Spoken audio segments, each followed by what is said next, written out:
Now it's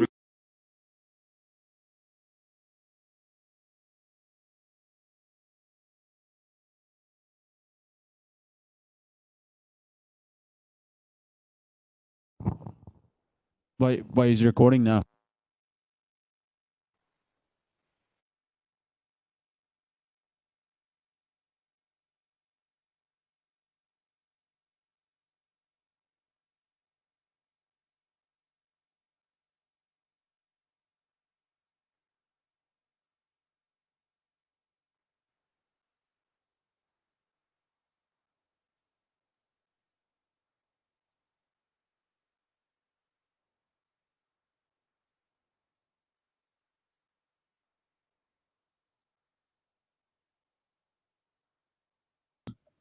Okay, so are you able to see my screen now?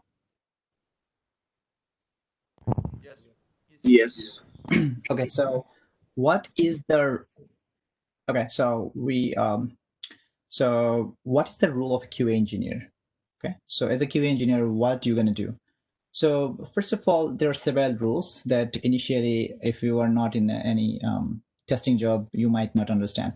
So the first thing is understand the requirement document.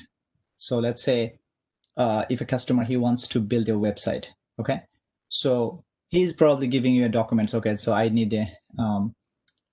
these functionalities in my website. So you guys have to understand the requirement because this is very, very important. And website has thousands of features. So let's say for Facebook, there's a login is a feature. Okay, it's a small feature. Then profile picture update is another feature. Homepages, some other features like add story, add status. These are different features. So thousands of features combined together, we can consider this is a website or web application. So those features, like for example, Facebook login, how does it work? Do you know? Yes, we do. Why? Because the Facebook team, when they came up, they explain you, okay, so in order to use Facebook, you have to have a username and you have to have a password. So that means they have explained you the requirement. So now you know it.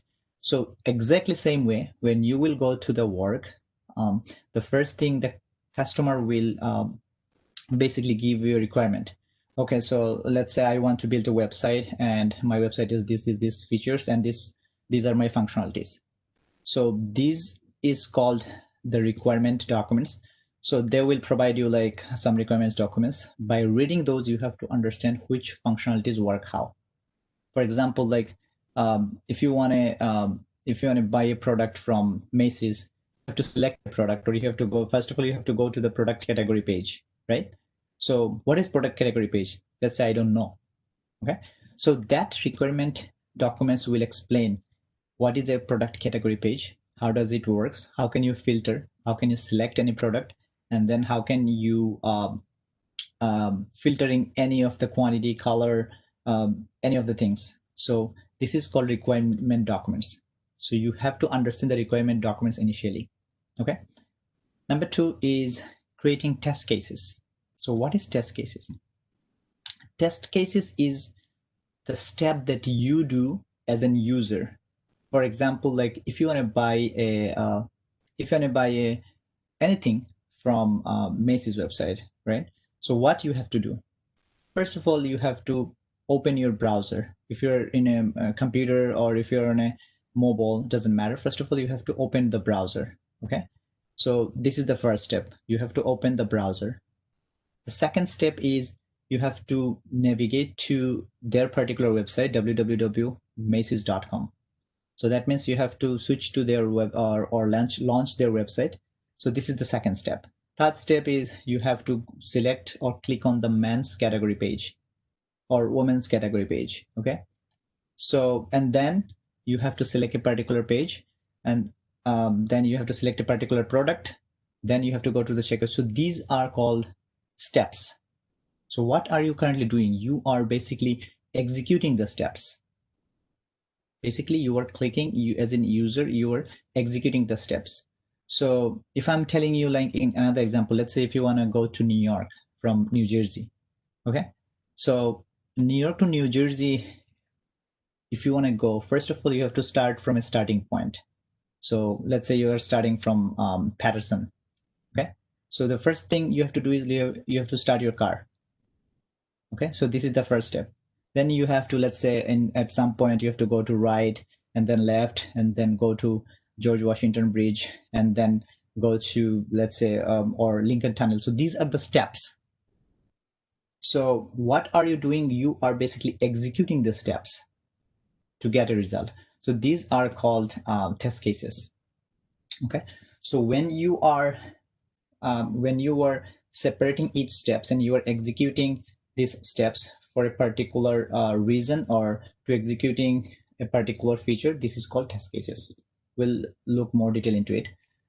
Execute means when you are basically running it, okay, so that you can see the result. Okay, so first of all, understand the requirements. Secondly, you have to make sure your test steps are ready, and execute means you have to run the test step.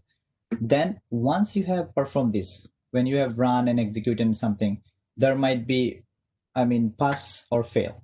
So you have to do some of the reporting stuff. Okay, and during the testing period, if let's say when you are buying or testing something on Macy's website, let's say something is not working properly, so that means this is called a bug or an issue.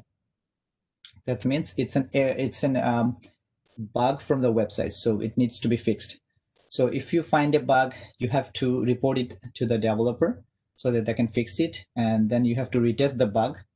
Okay, and mostly you have to attend like most of the meetings.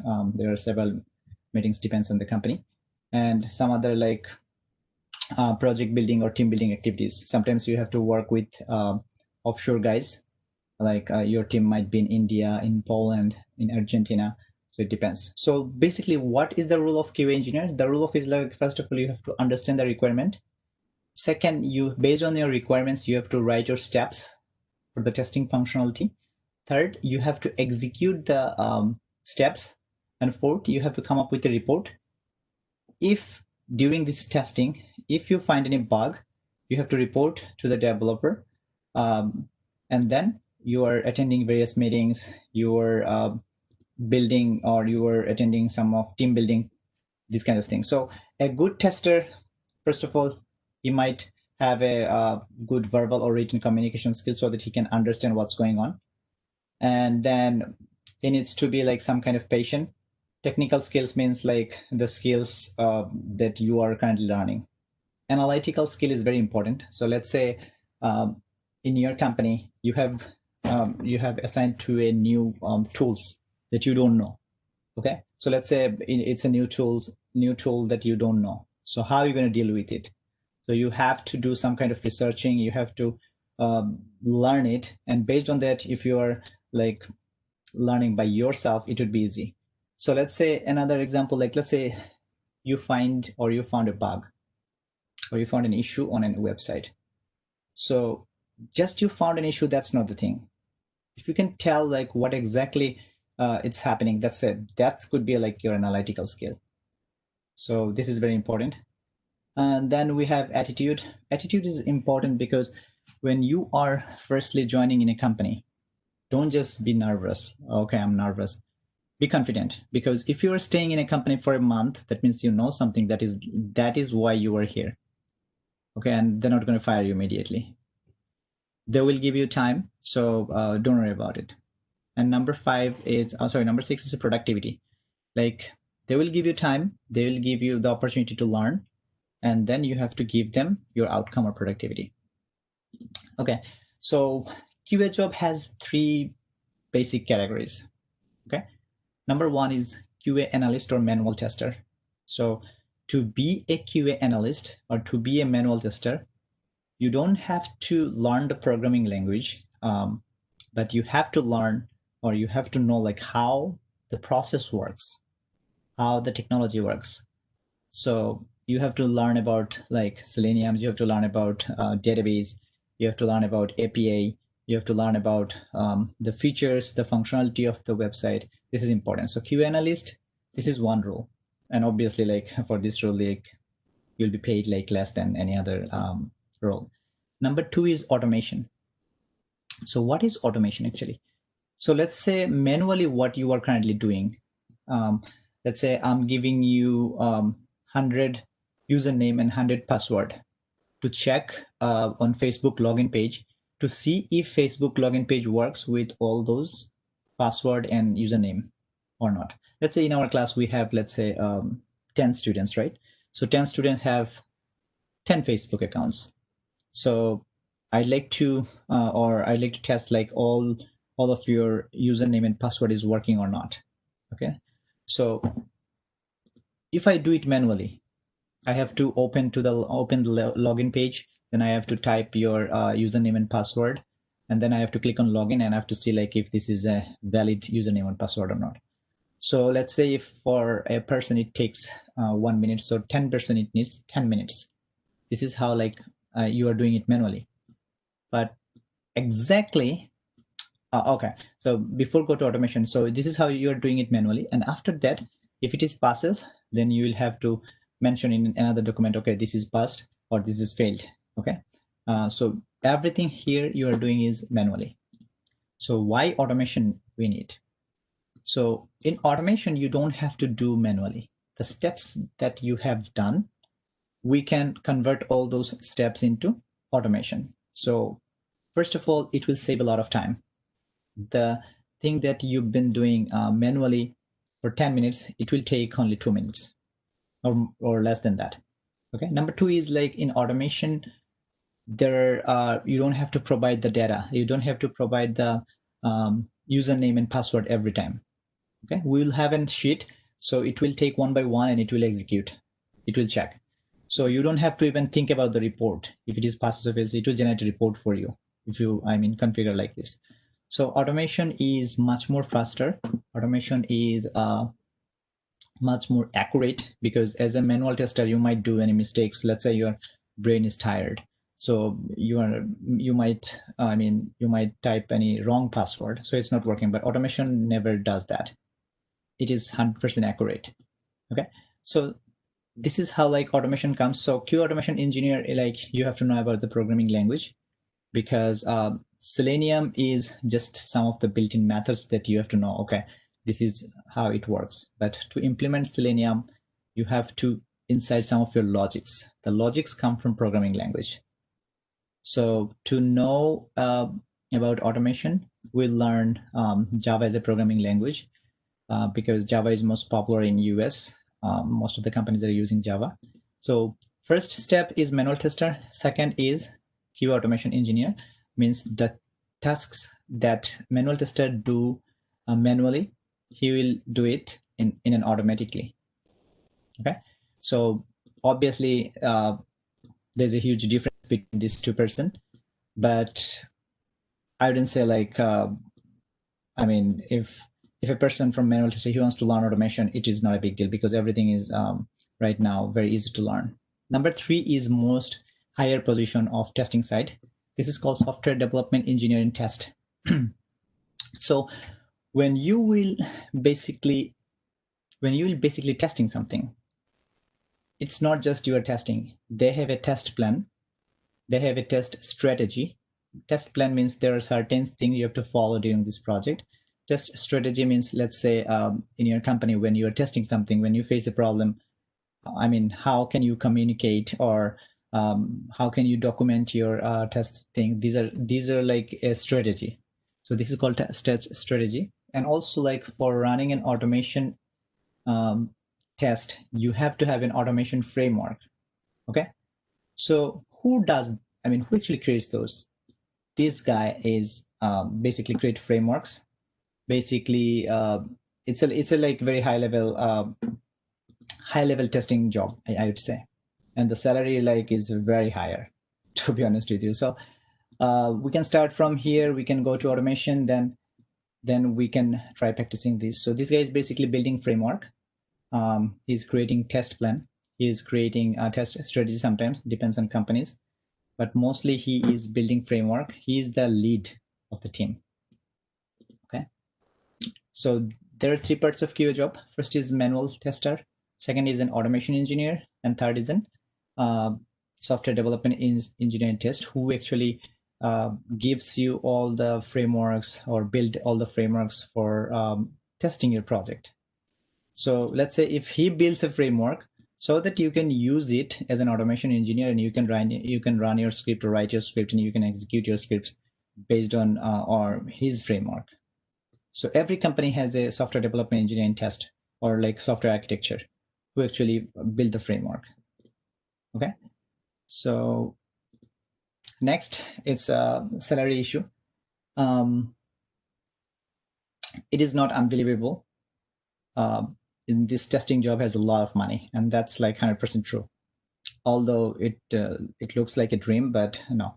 So if you join as a junior QA engineer, let's say you have no test experience, but you are, let's say, you know how the tools and technology works, you know Selenium, you know Java programming, this and that. So initially your salary is going to be should be from 65 per year. If you are a QA engineer with like 2 to 5 years of experience, the salary should, and you know all the tools and technology, your salary should start from 100. So once you are working in a company for 2 years or 3 years, they're mostly promoting you to the senior role, and your salary will definitely increase to 120 and more. And lead software engineer, like if you are in this position, okay, then it would be starting from 150. Okay, this is not a dream, this is in reality. There's a, even though, to be honest with you, like if you just do a little bit of research, sometimes developer is getting less paid than tester, and that's really true. So that's why most of the developer, they also switch to the testing side. Okay, so the next step is types of testing. So we have already mentioned there are three. There are manual testing and automation testing. So manual testing means like you can manually test everything. For example, if I'm giving you something to test, you are doing it manually. Okay. So if I'm giving you to test a mobile application, you just have to do it manually. You just have to tap you just have to download and install the application, and you just have to tap on the screen, and you just have to follow the instruction. So in our course, we're going to cover web application testing, because this is right now more popular. And also mobile application testing, it's getting popular day by day, but these two are different course. If you do not know web application, you will not be able to learn mobile application. It's a completely different world. But if you know this guy, it would take like a little more time to learn it. But in future, keep in mind, you have to learn mobile application testing, because right now everybody's using mobile. Everybody's ordering their stuff from mobile, iPad. So we are, probably switching to mobile devices mostly from like, let's say in about another 5 years or 10 years. Okay. So this is the types of testing. We have manual testing, we have web testing, automation, we have mobile testing, automation part. Okay, so in our course outline, we will talk about what we're going to learn. So we will have 3 parts of our course. First of all, the software fundamentals. The first thing, like, you have to know about the software development lifecycle, like how a software develops. Okay, we have to follow a process. For example, like the car companies. Okay, so in order to build a car, let's say we have Toyota, we have Nissan, we have BMW, we have Mercedes. All these are different car brands, right? But what are they doing? So they're basically providing you different designs, different colors, different features, different functionalities. That's fine. But the car company, or the rule to build a car, in order to make a car, you have to have like 4 tires. You have to have a steering wheel.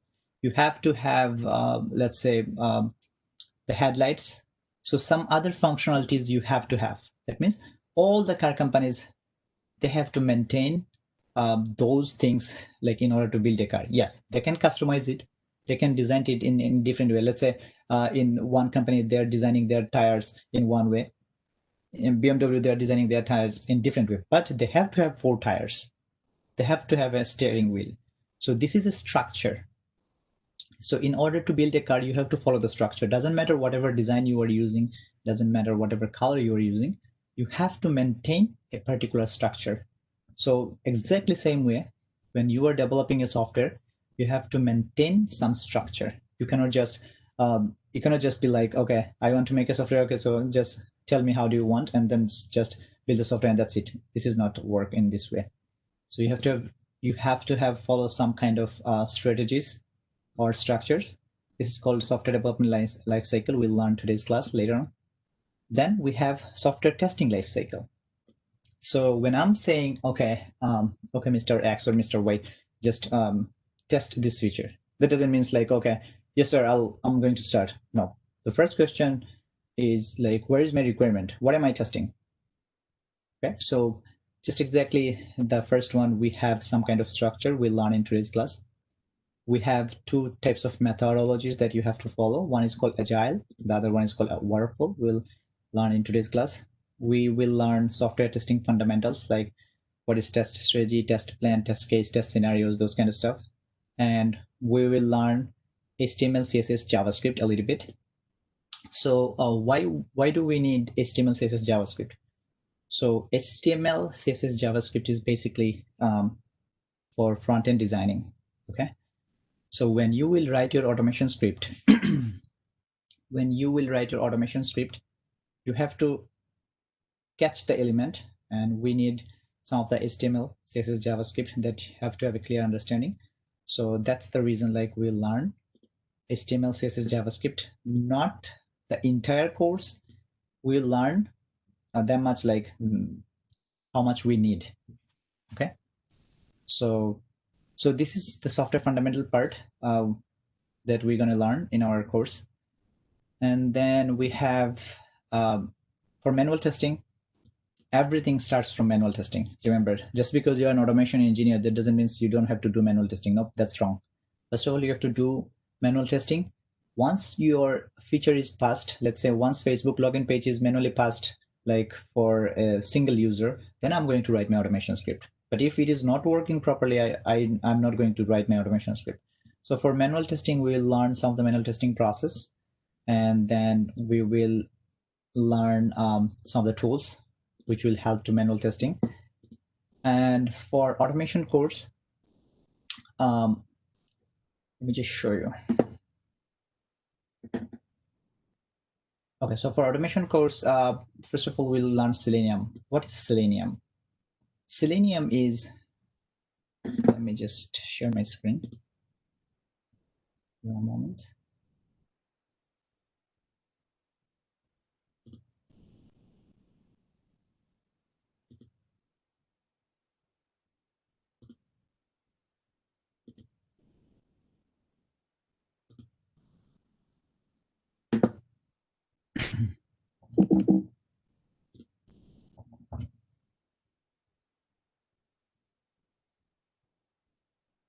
Okay, so let's say I'm a user. Okay, so I'm just explaining you why we need Selenium and why we need programming language. So let's say I'm a user. So we can move it. We can move into the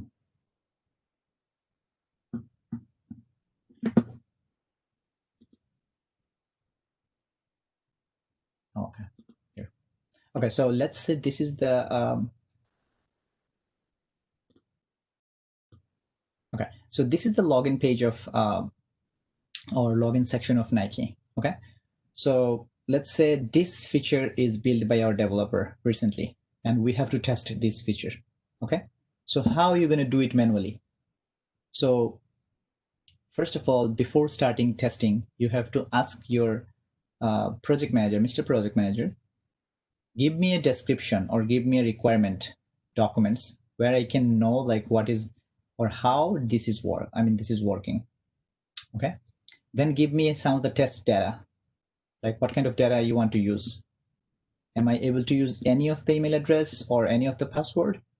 So he has to provide you have to ask him the questions. So first of all, you need a requirement document. Then you have to ask him about the test data. Okay, and then you have to ask him what would be the expected scenario. when I'm typing email address, password, and clicking on sign in, what would be the result? Is it allow me to log in? So this is called the requirement documents that you have to ask your project manager, so he can basically provide you, because he was basically dealing with the high level. So how are you going to test it manually? First of all, you have to open first of all, what did I do? I have opened the Chrome browser. I have navigated to, let's say I have navigated to Nike's page. Okay, then I have clicked on this login section. Then I have to type manually the username and password, and then I have to click sign in. So this is how you manually you are doing it. So for one single user, it takes let's say a minute. But when I'm giving you like 100 username or 100 users password, you have to test. It will take 100 minutes or more than that. So that's the reason, like when you are automatically doing it, you don't have to do anything manually. Okay, when you will write your script, when you will run your script will open the browser for you. Your script will go to this nike.com. Sorry. Nike.com. Your script will click on this. Your script will provide the username and password, and then your script will sign in. And then your script will compare your test is pass or fail. And then you will be able to see a result. So this script basically is a combination of Selenium and any of the programming language. It could be Java, it could be Python, it could be JavaScript. So this is what we're going to learn, web automation tool Selenium, so that we can automate our application, automate our browser. Okay. We'll learn programming language because we need some kind of logic to assign. For example, why we need learn Java. Selenium, you are saying, okay, click, it's going to click. Selenium, you're saying type, it's going to type. But if you're setting up any condition, for example, like if you're saying, okay, so if you find any of the user who is like whose age is below 18, don't allow this user in my website. That means this is a condition. Selenium cannot do that. Selenium cannot do that. So this part is done by the programming language. Programming language is nothing, just playing around logic. So for Selenium, it's some of the particular things or tasks that you can do. But for any programming language, that will help you to assign some of your logic inside your code. So that's the reason, like we need Java or Python or JavaScript, anything. We have a testing framework. JUnit Test Engine, these are testing framework. If you're guys, some of you guys are familiar. If you're not familiar, don't worry about it. I'll explain this in the class. We'll learn project building tool Maven, so that we can structure our project. Okay, we'll learn Git, Bitbucket or GitLab for version control system. What is version control system? So let's say if you are an engineer, okay, or if you're a tester who can write like programming codes. So when you write your programming codes, someone else has to check your codes, right? Because we can do some kind of mistakes in our programming code. So someone has to check. So if I am writing my code in my computer, how my colleague can access my code? It's not possible. Either way, I have to give my computer access to him, or either I can use any pen drive, or either I can send him via email, okay, which is like not a professional way. So version control system is an online repository, okay? Is an online repository where when you complete writing your code, you can send your code to online in this area or in this platform, so that whoever wants, they can access your code. They can see like what codes you have written. They can check your codes. They can comment at your codes. They can give like, oh, okay, you did this wrong. You missed something. So everybody can access from here. Okay, so version control is like you are pushing your code from your local computer and you are storing it in online, so that anybody can access your code. Anybody can give their opinion about your code. And once your code is like approved, then this will be merge with the main all other codes. I mean, if you're confused, don't worry about it. We'll learn it later on. So next is cloud computing. So for cloud computing, we learn Selenium Git to Sauce Labs. So what is actually cloud computing? So let's say you have to do 5 tasks, right? So let's say just think about the regular life. So you have to do five tasks. First of all, you have to go to the mosque for prayer. At the same time, you have to, oh no, not at the same time. So next you have to go to the food shopping. Next you have to pick up your son or daughter from the school. Next something else. So let's say you have 5 tasks. Okay. So if you want to do 5 tasks in a sequentially, one by one, so it takes more time, right? But what if you can do the same task, or if you can do all the tasks at the same time? Let's say if you are going to mosque, at the same time you call someone who is doing food shopping for you, you call someone who is picking up your son. So basically what you are doing, you are parallelly running the same things together. So what's going to happen? So instead of taking like long time, now every works start at the same time, so it will take less time. So just like this, let's say you have 100 test cases in your, or 100 test script in your automation suite. Okay, 100. So if you run it manually, one by one, so let's say if one test take 2 minutes to run or 1 minute to run, 100 takes 200 minutes to run. It's a sequential process. But if we run the same 100 tests at the same time, which is called parallel testing, it will not take 200 times. It will take 2 minutes, because parallelly all the test runs at the same time. So this is called parallel testing. So cloud computing, where you can parallelly run your test at the same time. I mean, all tests you can start at the same time. And the other important thing is, let's say you have built a software or you have built a mobile application. So when you download your Facebook application on your mobile, it is working for iPhone perfectly. But let's say it is not working for Android phone. Okay. So these are different platforms. You cannot download any of the iPhone Apple Store application in Android platform. Okay. Or in another sense, like in Google, you cannot download or you cannot use any of the Google Play Store apps in iPhone, because they are different platforms, different environments. So when you will basically test a new application, you have to test in different platform. Sometimes you have to test Windows. Sometimes you have to test on Mac. Sometimes you have to test on Linux. At the same time, for mobile, sometimes you have to test on iPhone. Sometimes you have to test on Android phone. Sometimes you have to test on some other kind of phone. So these are called different environment. So these guys are basically providing you those environments. SauceLab is a third-party tool which you can do online everything, but Selenium, you like have to manually configure it in your office. Like if you want to configure everything in your office, SauceLab is like you have to pay them. They have everything online. You have to pay. So every configuration is online.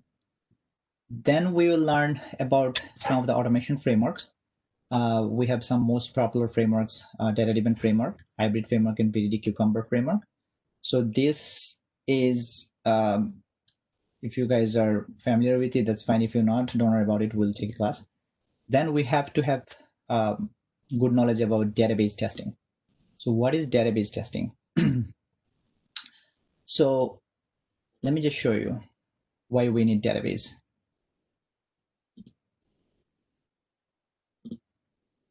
So let's say when you are clicking on, okay, so think about this.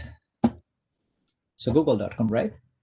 So database is basically a store where every of your data are stored.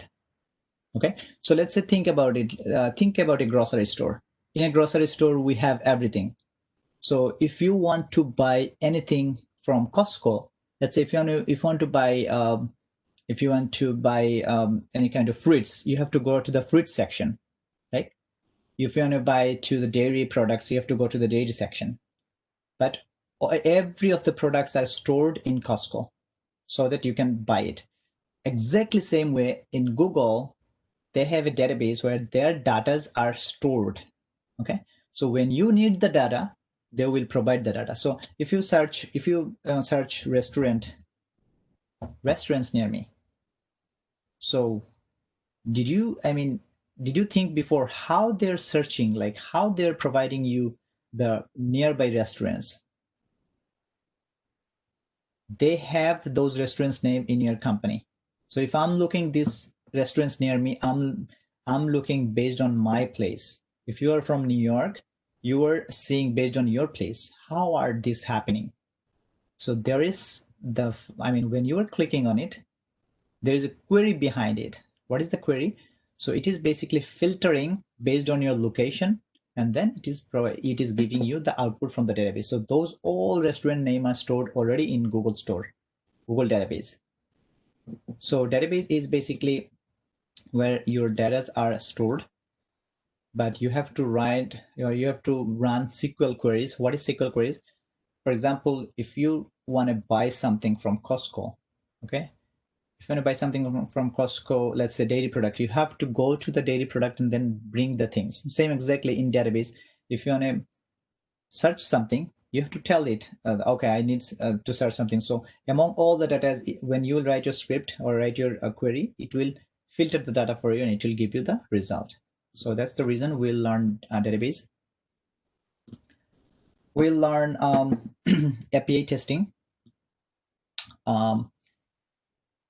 which is called application programming interface. So Fba testing is a very, very popular thing right now. For Fba testing, okay, so I don't know, like, have you guys seen it before? So let's say you have make a website, okay? So you have make a website. Oh, okay, no, not the website. So let's say in your mobile, okay? We're using Apple, we're using iPhone, okay? So every of the phone has like weather checking technology, right? So you can check like what would be the weather today, is there any rain or not, what would be this and that, like details. You are able to check the weather. So do you know how exactly it works? When you are clicking on your app, the weather app, it is a built-in app. Do you know how it works? Who's doing this? Is Apple is doing the weather measuring things or weather checking? Apple has some kind of person who is doing this? No, because every phone has right now, or every mobile, they have the weather checking technology. So that means like every phone company, they have a team for checking the weather and they're giving it to you on your phone. No. So we have a basic centralized website for the weather checking. So let's say what happens, like in every country, they have a like government or official weather team who actually provides those kind of updates. So what Apple is doing, Apple is collecting information from the weather, from the government assigned weather website, weather technology checking website, and they're providing you the information. Okay, so this is happening on the back end. Means you are actually using someone else's information in your website. Okay, so that means API is application programming interface, which is a bridge between two states or a bridge between two websites, so then you can communicate data. So the easiest way to understand is, let's say New York and New Jersey. So if you consider New York is one website and New Jersey is another website. So we can consider API is the Washington bridge. Why? Because when you are going to New York, that means you are using this bridge. Okay. So basically API is application programming interface, which actually provides you, or which actually exchange data between two websites. So this is what we're going to learn later on. Some of the DevOps, like DevOps means like some of the configuration that we'll learn more about, how you're going to run your test automatically, what would be the environment, this and that. Business analyst idea. So what is business analyst idea? What is domain knowledge? So different domain has different knowledge. For example, like when you are saying e-commerce companies, mostly you are saying Amazon, you were saying eBay, this and that. So these are basically Macy's, Nike. These are e-commerce based domain, right? So if you are going to media based domains, if you are getting a job for any of the news channel or for any of the TV channel like HBO, they have a different domain called media domain. If you are working in an insurance company, they have an insurance domain. If you are working in a banking company, they have a banking domain. So they have like different domains. So we'll get into it later on. Some of the extra things, like in every class, I basically provides my lecture sheet. I basically, after the class, we'll have interview preparation and I will show you some real-time framework. So for example, when you have got a new job, so you have to know the tools and technology, right? So I can show you some of them in real-time basis, like which mostly we use. So this is pretty much about the QA course that we will learn today. So do you guys have any question for me?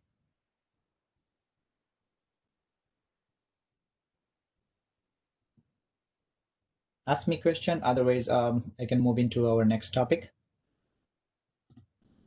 We don't have a question about this. Thank you. Okay, so I will definitely share this PowerPoint with you guys. So next, okay, so we're going to learn about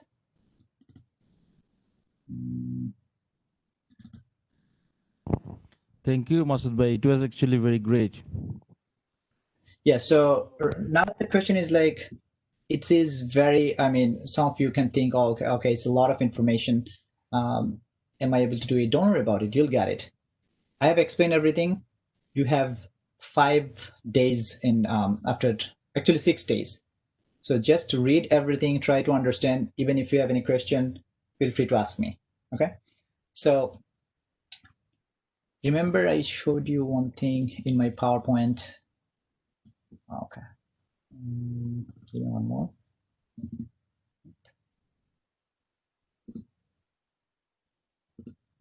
Okay, so remember I showed you Masood Bhai. in my course outline that we're going to start from software. Yes, sir. Yeah, we have one question. Like, you can give us the handout for this sheet or no? Yeah, definitely. All right, thank you. So whatever I'm telling in the class, I will provide you the sheet so that you can understand, you can practice.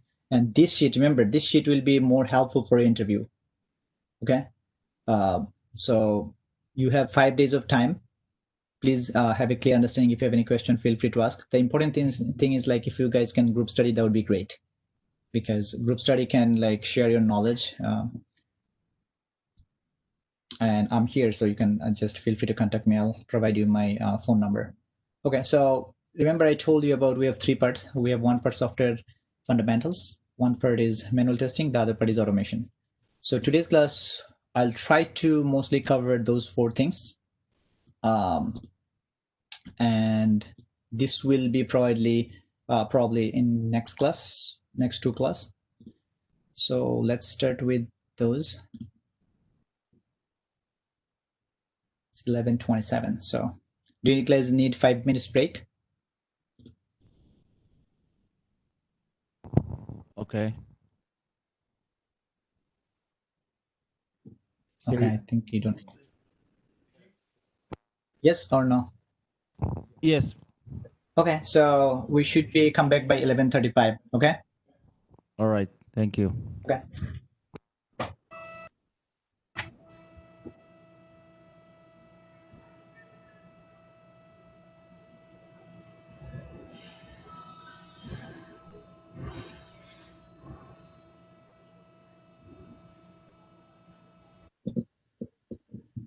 Can you guys hear me?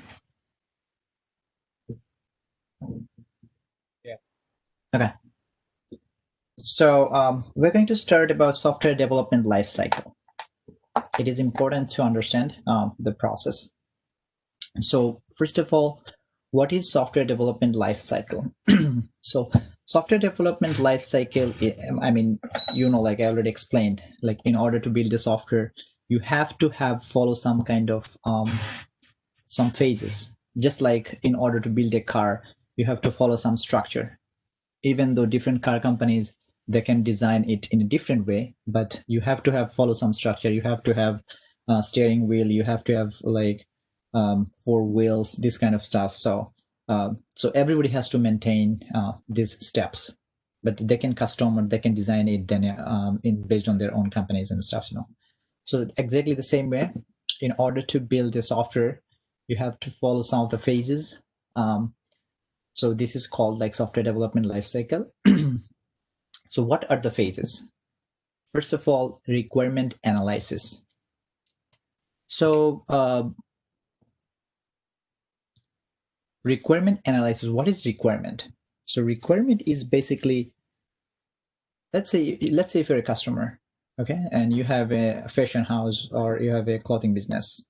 So right now you want to open an online clothing store because of this pandemic situation, so that everybody can go to your website, everybody can buy clothing, this and that from your website. So it would be easier for them to order something from your website. Also, in the meantime, it would be easier for you to expand your business. Okay. So let's say you were thinking about building a website, and you have a plan like, okay, I'm going to go to this software firm and I'm going to tell them, okay, I need a website, I need this functionality, this and that. Okay. So you are basically planning your website. You are basically thinking, I need this functionality. Okay, I don't know the functionality exactly like Macy's, exactly like Nike, because I have a small business, but I think I need this. So this is your requirement. Okay, so this is your requirement.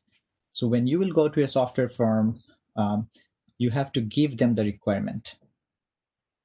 Okay, so basically some of the team member like or instead you are sending some of your another person who can deal with that.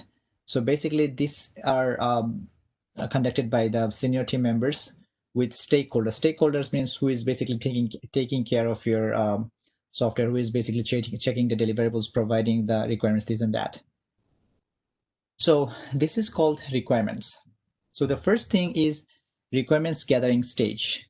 Means you have to gather all the information that you need to require in order to build a particular software or in order to build a particular website. Okay. Secondly, second phase is feasibility study. So what is feasibility study? We can consider this as planning too. So once your requirement is ready, okay, so let's say once you have a clear picture in your mind, okay, for my website I need these 5 functionalities. So you have this ready in your mind. You can say it verbally, but we don't need it verbally. We also need it in a document, so that now we can go feature by feature and we can understand like which feature works how.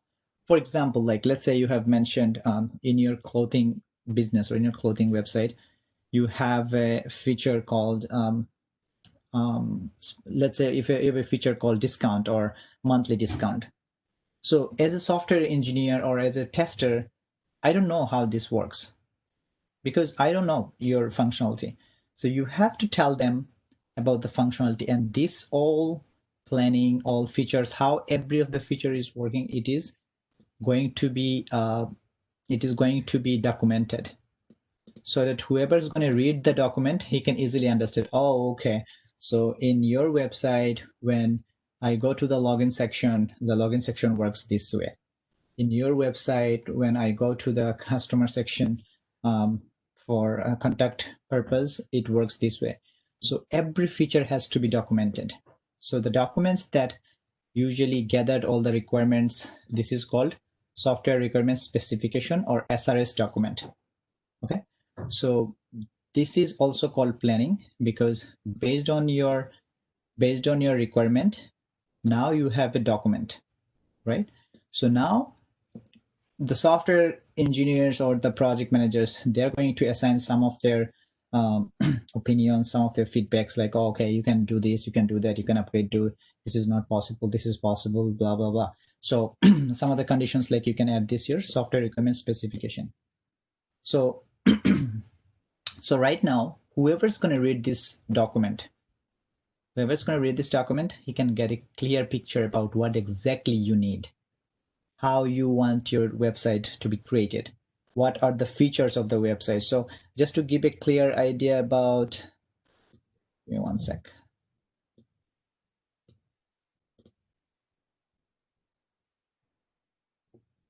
Okay, so just to give a clear idea about what is features. So features means for example, when you are in Nike's web page, so features means a functionality of a particular section. For example, this join us section, this is a feature. Okay, this is the Jordan products, this is another feature. This new release, this is one feature, this is another feature, this is another feature. And let's say login section is one feature, let's say product selection is one feature. This, every one of this is a different feature. Okay, so feature means a specific module which can provide a specific task. For example, if you click on this news section, it will navigate you to this, check on this link here on this side. Okay, so it will navigate you to news.nike.com, and it will provide you the breaking news of Nike or the updated news, this and that. This location is another feature. This will give you like where currently you are locating. So feature means a specific module which can provide you specific tasks or specific outcomes. So those, I mean, combination of all those features, we have a web page or website, I'd say. So we have gathered the information, and then we have already created our documentation, which is called Software Requirement Specification, SRS document, so that we can consider this as our planning too. Okay, so once our document is ready, what's next? The next part is design. Okay, design does not means just for UI design. Okay, when you are thinking about design, it does not always mean okay, so just design means like using Photoshop, you are building a front-end design. It doesn't mean. So design means how you can design your front-end side, how you can design your back-end side. Like, for example, how many database do you need? Okay, so how many categories do you need? How many what would be your payment method? So those would be in a visualization structure or visualization diagram. Okay, so just like, let me show you if I can find any.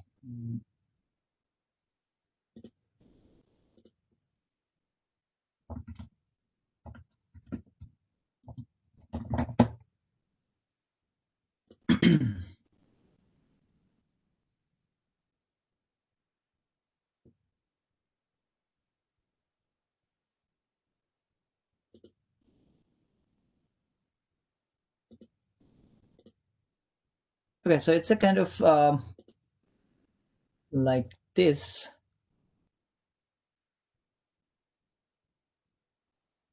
Where did it go? Okay, so it's a kind of like this. So as you can see, they have sketched a design where they're basically designing a website. This website has home button, about us, services, contact us, this would be. So this is called design. In other sense, this is called wireframe design.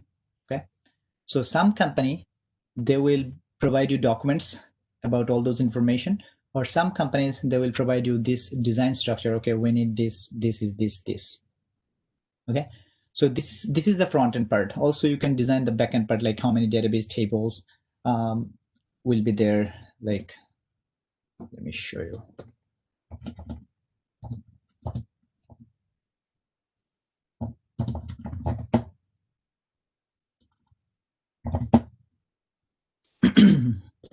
So database design would be something like this.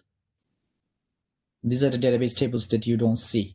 which table is connected with which. Let's say you have an employee table, you have a payment table where all the payment information are stored, you have an employee table where all the employees information are stored, you have a title table where all the titles are stored, you have a product table where all the product are stored. So this is also database design. So when I'm saying design in this section, that means we're designing everything. We're designing the front-end part, how we can design the front-end side. We are designing the back-end part. We're designing the database side, database tables, which tables is going to be dependent. So based on our requirement, we are going to design this. So now we have a plan. Design means, I mean, we are designing our plans. Okay. So after that, we are starting our works here. So based on your documents and design, the developers are going to start work. First, they're going to build your homepage. Then they're going to build your login section, every functionality. So the developers is going to create those websites. Okay. We just know the process, and they're going to write their codes, this and that. So then once they have completed their code, they will give you for testing. So let's say now your website is ready, so you can test it. So how can you test them? So you have to test like if there is any errors or not, if there's any front-end errors or any back-end errors, for example. Like, let me show you, it'll be easier for you to understand.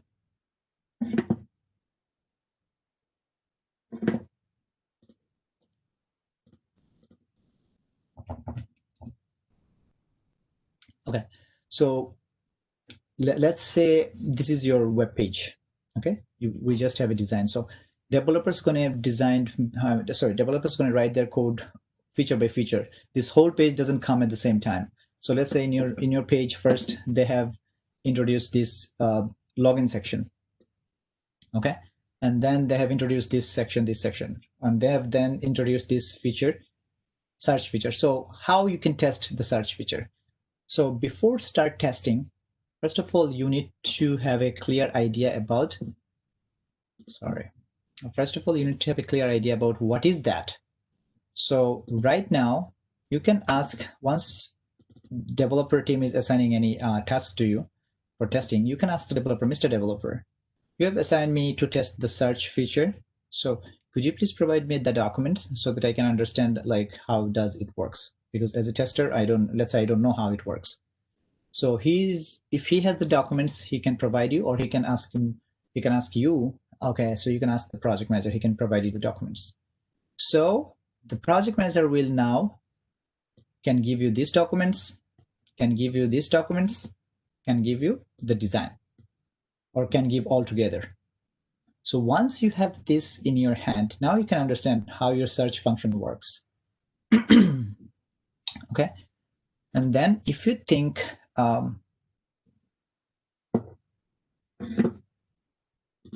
so right now you know what is search function or search feature. How does it works? That's good. So we have to test it. So now this is your job to test it. We have to test it in different way, sometimes in positive way, sometimes in negative way. So for example, when you are searching, you are basically searching some of the products that is already in your website. Okay. Sometimes for negative testing, you have to search a different product. Let's say if you're searching any ice cream on Nike's website, you have to validate this. I mean, what would be the results?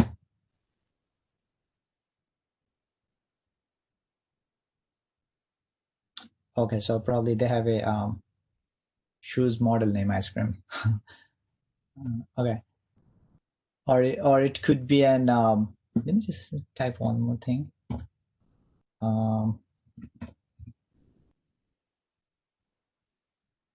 Yep. So as you can see, like we couldn't find anything for car. That means this is Nike's e-commerce business. They have shoes, clothing. They don't have car here. So let's say when you were searching on your website, or when you were testing your website, you are typing something which is not in your list, and you can see some of the output. So let's say when you are searching for car in Nike's website, if you see something like shoes And if you don't see this message, that means this is an issue. This is a bug. Because I have my clothing business. When I'm searching by car, it is showing me some of my products. That means it doesn't make sense. So this is a bug. Okay. So sometimes you have to test your search functionality, let's say based on the given products that you have. Sometimes for negative testing, you have to test based on the products that you don't have. Okay. This is for negative testing. Sometimes you can try to click on search button without typing anything for this is called like corner cases, just to see like, I mean, what's the behavior of it when you are not typing anything. Okay. Sometimes you can just input numbers and type search. Let's see how does it works. So this is how you are basically testing. And also the first thing you have to see, like if there is a searching field or not, user is able to type on the search box or not, user is able to click on the search icon or not. So this is how you are basically testing a feature. Okay, so come back to our point. Okay, so once this search feature is in testing session, you have to ask the team for the documents. Once you have understand the documents, the functionality, then you can start testing. Once it is testing, once the testing is passed, if you find any bug, you have to first discuss with the development team just to ensure that this is a bug. And so after the confirmation, you can create a ticket in Jira. Jira is a bug management tool where you can create any or report any regarding any bug. So you have to provide the report. Okay, Mr. In Jira, like you can say, okay, this is the way that is behaving. Steps to reproduce step to reproduce means how can you reproduce this issue? For example, when I'm going to search section, I'm typing this, it is happening this way. So then you have to mention what would be the expected. So you have to tell when I'm searching by car. Sorry, give me one moment, please.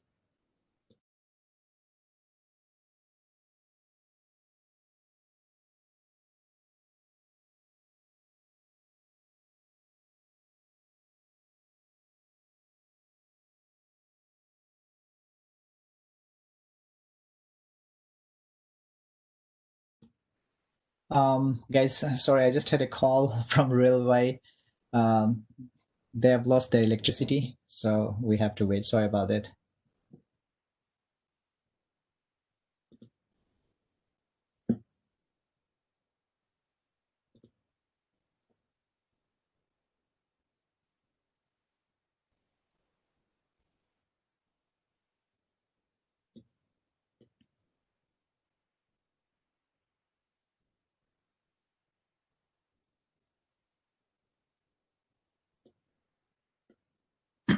Okay, so I'm just trying to finish this section because I don't want to leave something which is in the middle. So for testing, let's say when you are creating a bug, so you have to tell like how can you reproduce it.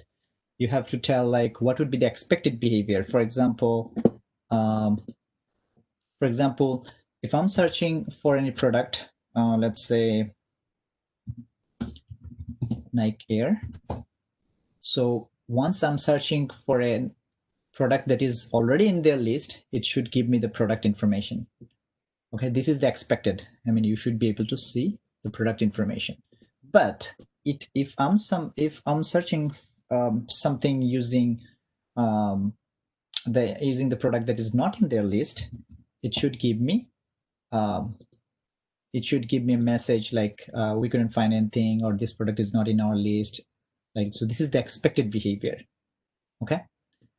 So what is actual behavior? Actual behavior means when you are actually doing this and whatever you are seeing, this is called actual behavior. So two things. One is expected, and the next one is actual. Expected means the thing that we are expecting as a correct. Actual means when we are getting the result, when we are exactly running the test, actually. So in your Jira ticket, you have to mention also about this. how to reproduce this issue, what would be the expected behavior, what would be the actual behavior. And then if it is a bug, the developer can take a look at it. He's going to fix it, and then you have to retest the bug again. And then if it is fixed, then you can close the ticket in Jira. So we'll learn more about in Jira section. So this is how you basically testing. So once, let's say once you have tested this manually, and this is passed. Okay. Now, once it is passed, now we are going to write a script about it, and we can do it in an automatic way. So next time, if we need to run this, we don't have to waste our time just like this. We don't have to open browser manually. We don't have to type things manually. We don't have to see the result and then report it. So when we will run our automation script, when we will write our automation script, once it is manually passed, then when we will run it, it will just execute by itself. So we'll just get the result. So this is how we can save our time. And this is called like automation. So most of the companies, they have manual testing and automation testing you have to do it at the same time. So we're going to learn about sprint. What is sprint? I'm going to tell you. So this is the testing part, and I'm just waiting for them to join. So any question do you guys have? So, Mr. Byte, so every application has to go through manual testing at least for once, right? Yes, sir. Okay. Yes, because even though if you're an automation engineer, even though let's say if any of the companies, they're hiring you as an automation engineer, that means, let me show you. So that means this manual part is done by someone else, some of the manual tester. If your company if your company does not have any other QAs, let's say you are the only QA, that means you have to do it the manual, you have to do it the automation. So question is, if I am the automation engineer, why should I do manual? One moment. Ji real भाई जी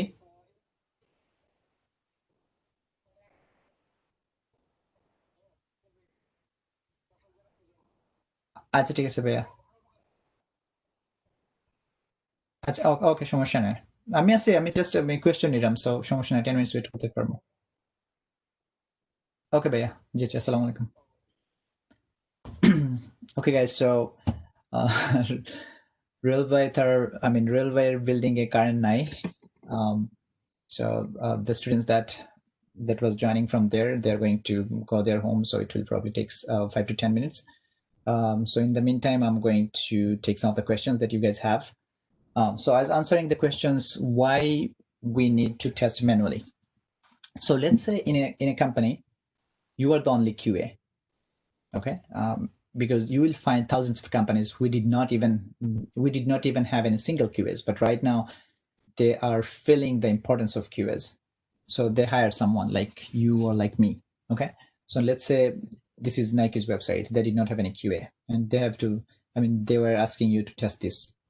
So why first we need to test it manually? So this is the why, because first of all, if you do not see this front-end design, when you are testing, there are different parts of testing. You have to test the GUI, which is called graphical user interface, like if the search button is right or not, if the field is right or not, if the field is. So let's say they have provided me something and I'm unable to type. I am unable to type. So how can I write my code? My code is not going to run. So I have to ensure at least once that this is manually passed. So even though they're hiring you as an automation engineer, but every feature has to be tested manually at least once. Okay, so that you can do it in an automatic way, or write your automation script later on. So the next time when you will run your code, you don't have to do it. You don't have to do it manually. In some companies, they have manual and automation in different people. So manual tester, they are doing the manual part. Automation tester, they're just doing the automation part. But every company, they have to do both manual and automation for every feature. And at least you have to go through the feature at least once manually, because Okay, I got it. So any other question do you guys have? I think we have to wait 5 to 10 minutes. This is an unexpected situation. So if you guys have any other questions, you can ask me. And also, like, what do you think about my class? Am I going like too fast, or am I going too complicated? Just, you can share your opinion, you know. I have a question, bhai. Yes, sir. That is, every manual tester must have to know the every automation tester must have to know the manual testing. Yes, of course. So manual testing is, what is actually manual testing? So manual testing is, let's say you are an user. Okay. So you are an user, and when I'm giving you this website, so let's say you are a user, you want to search something, you know, if I want to search something, where should I go? I have to go to this search section and I have to search it. I have to type something and then search. So that means, what is that? This is functionality. These are the steps that you have to do in order to search for a product, right? So this is the functionality. So if you know the functionality, let's say you are an automation engineer. Okay. So if you know the functionality, if you're an automation engineer, you know how to do it, or you know how to write your automation script for that. That's okay. But when I'm a user, I'm not writing my automation script. I'm using it manually. So you have to know how the user is actually using it, because what we are doing, we're working from user perspective, not from developer perspective, because we are trying to find any issues, we're trying to find any bugs, which users going to find it, so that they would not face any problem, they would not give you any negative reviews. So that's the main problem. Like, we are basically working from user side. So as a user side, let's say I'm the user. I'm on the Nike's website, and I'd like to search for something. Let's say Nike Air shoes. Okay, so I know how to search. I don't know about your script and this and that. So when you are testing your product, you have to know about how you can search manually, just like in user. And why we need automation? We need automation to save our time. We need automation to have 100% accuracy during the time. Okay, so that's the only thing we need for automation, so that we can, let's say when you have one search feature, it is easy to test manually. Let's say if this page has thousands of features, right? In this join us, Jordan, and this convert section, logo section, login side, even these are a one feature, one single feature. Inside of this feature, there will be thousands of features. So let's say when you have thousands of features, are you able to test all those manually? No, it's tough. So that's the reason automation came, because if you have covered everything right in your script in an automation. So let's say you have thousands features, you have written your automation scripts and cover all those 1,000 features in your 1,000 scripts. Okay, so now if you want to test it, just execute those. You don't have to think about it. Everything is already configured. You will get a report. Okay, so you have out of 1,000 tests, you have 900 tests passed, 100 tests failed. Even why failed, you will also be able to see it. What's the reason? Then you can fix it. But if you are doing it manually, think about it, how long it's going to take. So automation is important for timing purpose. Automation is important for accuracy purpose. Automation is important for parallel testing. Automation is important for device testing. For example, if you're testing on apps, Google Play Store or Apple Store. So these are different environment. So you don't have to, let's say in this search feature, right? So you want to test it on Mac, you want to test it on web in Windows, you want to test it in Linux, you want to test it in Apple iPhone, and you want to test it in Google Play Store. sorry, not Google Play Store. You want to test it in Android phone. So you have 5 environment here, 5 device. So you, if you do it manually, and if it takes like 5 minutes, let's say for 5 device, you need 25 minutes to run this for one feature, or sometimes more than that if you do it manually. But if you write your automation script, provide all the information, configure it that way, it will take just 5 minutes because it can parallelly run in every platform. So this is why automation is important. And also, human can do mistakes, but programming logic usually doesn't do any mistakes. So it would be like 100% accurate, I would say. So yes, for this perspective, every automation engineer has to know manual part. So manual part means every automation engineer has to know how to test it manually. Because once he knows about how to test it manually, then he is going to convert the manual step into automation. So what automation is doing, they're just automating the steps. Okay. So for example, opening the browser. So they're just automating, writing their code to open the browser in an automatic way. They're just, you have to type like Nike.com. So instead of you typing, they're going to type it for you. So you have to, you have to write your script for automatically switching to the website Nike.com. Okay. So automation means you are just converting your manual step into automation. Okay, but the steps are same. The functionality of the steps are same. One is you are doing it manually. The other one is you are writing your script so that you can automate. So this is why every automation engineer, every manual engineer does not need to, or manual tester does not need to know about automation, but every automation engineer has to know about the manual testing. This is important. So any other question do you guys have?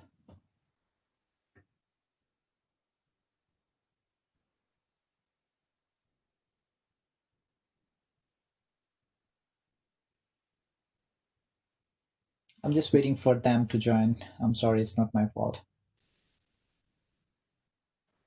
It's okay, right? So shall we take 5-minute break so we can? Yeah, sure. Okay then.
So we will just wait another 3 minutes and we're going to start our class from 12:20.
Hey, so can you guys share your email address in the chat room so that I mean, once the class is over, I can give you the documents.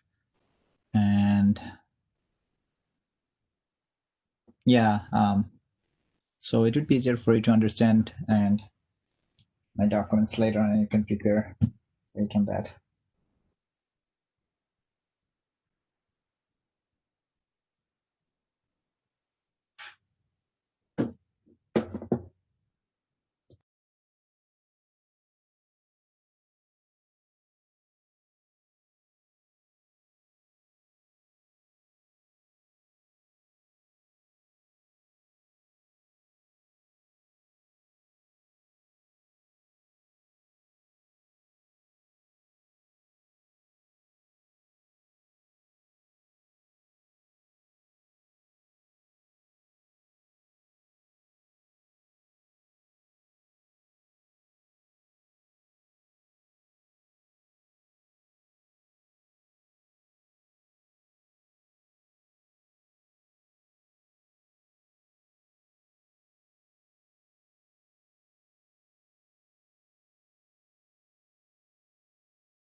Bye. Jiwai. Assalamualaikum, bhai. I'm back. You gonna send it now or after finish the class? After the class.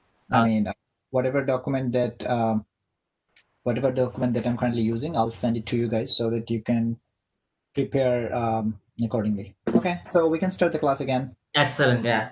You finished the software development life cycle or still? The testing phase. Testing. Okay. All right. So second one, right? It's the fifth one. Number 1, requirement. Number 2, feasibility. Number 3, design. And number 4, development. Number 5, testing. So even if you miss something, don't worry about it. Everything is detail oriented. Okay. So if you just read it, those documents, that would be easier for. All right. Thank you. Okay, no problem. I will check the video later then too. Yeah, sure. Yeah. So okay, so we're going to start again. So let's say we have the testing is done. Where am I? Okay, so let's say the testing is done. So another question here is, when I'm testing, where am I testing actually? Am I testing on production? So what is production? Production means the live website. Means Nike.com is the live website. Am I testing on production? No, because if I am testing on production, then user can use it, and if there's any issues, then it would be a big problem. So whenever a feature, a feature has been ready, or a feature has been completed to start testing, so usually we have a different environment, just like this environment. When I'm saying environment, it's a different hosting server. Okay, so where you can run the same website. So this is called QA environment. Every company has his developer environment where developer can develop it. Developer can use their test data and in the environment. QA environment where QAs can test it. So in QA environment, we are able to test our search functionality once with some of the test data that we have. So once, let's say in QA environment, once our testing is passed, everything is successful, the search functionality or search feature is working absolutely fine. So what's the next step? The next step is release or deployment. So that means like now that our feature searching feature is working fine, so we are now releasing this feature on production, which means the original Nike.com, so that user can use it. Okay, so that means we're releasing or we're deploying this in a different server, which is called the production server. Okay, so that we all can use it, or the user can use it, because it's working fine.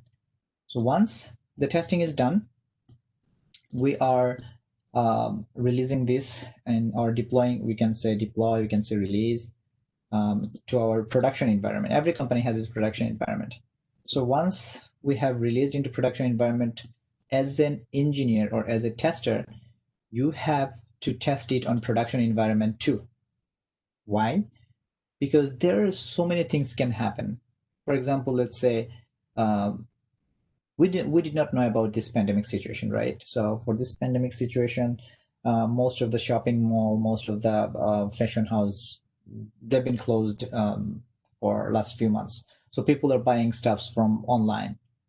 Or okay, so let me give you another example. So let's say think about the stimulus check. Okay, so IRS has a website, irs.gov probably. Yep. So this is IRS website. Okay, so let's say they have there's a one.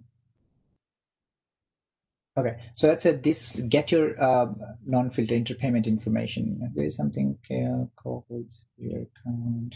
Okay, so this is probably the new information that they added. So the new feature that they've added for the stimulus check, so that you can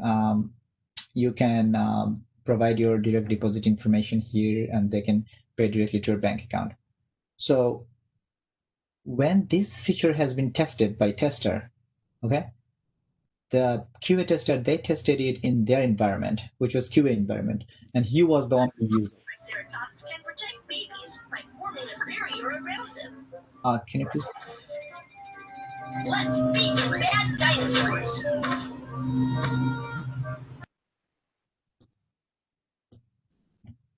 Okay, so let's say this feature, as a QA engineer, you have tested it in your environment, means in your QA environment. Okay, but you are the only person who tested it, so it worked fine. Then it is released to the main production environment, which is ios.gov.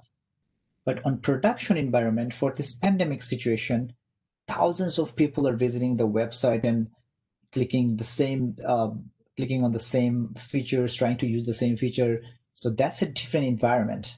That's a different that's a different environment. First of all, it's production environment, and that's a different condition.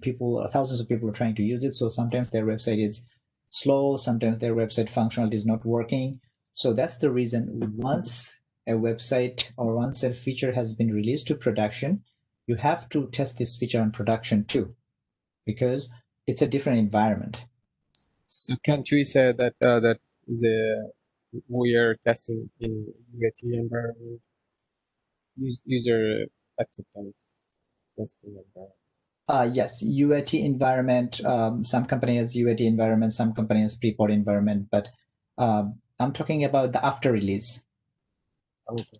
So even if you're testing on UAT environment, and if you are testing on pre-production environment, which are before releasing, so what happens, like, you still don't have the real data.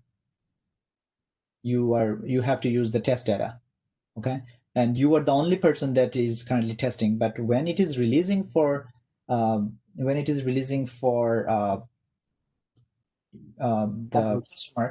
customer or public or on production, that means you have the real data. Now, if you want to use this interpayment info, you have to provide your real data. You have to provide your real bank account number. You have to provide your routing number, this and that. So these are real data. So you have to test, like, how does it works now. And also for this production, this is a completely different environment. Pre-production is one type of environment. Production is one type of environment. QA is one type of environment. Development is one type of environment. So after release, we just have to do a test, which is called a smoke test. We'll get into it later on. Smoke test means we just have to see the main functionality of the test, if it is working fine or not. So let's say smoke test, you don't have to test like from start to end. You just have to see and check the main functionality. So for example, once this search function has been released to Nike's website, we just have to click on search function, and you just have to type a product and just to see like if it is working fine or not. It's on production. So this is like after release, you have to just do a quick test so that you can ensure, okay, our feature is working fine. Our feature is working fine in production. So that's fine. I mean, we can continue. But let's say when you have released this on production and for some reason your code, I mean, the developer code for this section is conflicting with something else and it breaks. It is not working fine, or let's say the search icon is not visible on production. So it could happen. So you can report immediately to the developer that this is not working as expected. So as a QA engineer, we have to test on QA environment. We have to test on production environment. So QA environment means before release, production environment is after release on real environment. So in QA environment, we did not have like the production data. So there is one environment which we call UAT environment or pre-production environment, which is just like pre-production. Before release, you can also use this, but still we don't have the real data. We have mask data. So, okay, so this is what release calls. So after release, you also have to do a quick smoke test, and we'll know more about it later on. Next phase is maintenance. So maintenance is basically when you have your, where am I? Okay. So maintenance is basically you are maintaining your website. Let's say after some days you have a coupon, you have some kind of offer, and you are thinking, oh, okay, I don't need this summer essential anymore because right now it's winter. So these kind of things, like you're just maintaining your website, sometimes checking some of the sometimes checking some of the functionalities if everything is working fine. So this is called maintenance your website. So these are the 7 phases of software development lifecycle. So now if you just take a look how a software has been developed, if if you want to develop a software development web application, software application, you have to maintain these phases, and these all phases are important. So as a QA engineer, do you have to memorize all the things that is written just exactly the same? No. You just have to understand how everything works. So for example, in my next class, if I'm saying, okay, so tell me about the software development lifecycle. So you can just tell me, okay, these are the names. So if I'm asking you, okay, so how does the requirements works? So you know how requirements works. You know how design works. You know how testing works. So you just have to keep this in your memory so that in the interview section or in job purpose, you know like how a software works. If you're building a software, it does not mean you're just writing a code and that's it. You have to maintain the same exact phases. So I have some descriptions here. You guys can read, but make sure you are understanding every phases. That's important. And you have to memorize those phases. Doesn't matter, it always have to be same exactly as my thing. You can say it as just one single line, but make sure you are saying the correct line. So the important part here is you have to know all the phases, how it works. That's it. So this is called software development lifecycle. So software development lifecycle is a huge part for the whole software that you are developing. So right now, we're going to learn the software testing lifecycle, which is only this part, because we mostly working in this area, testing, because we are testing engineer or automation engineer. So let me just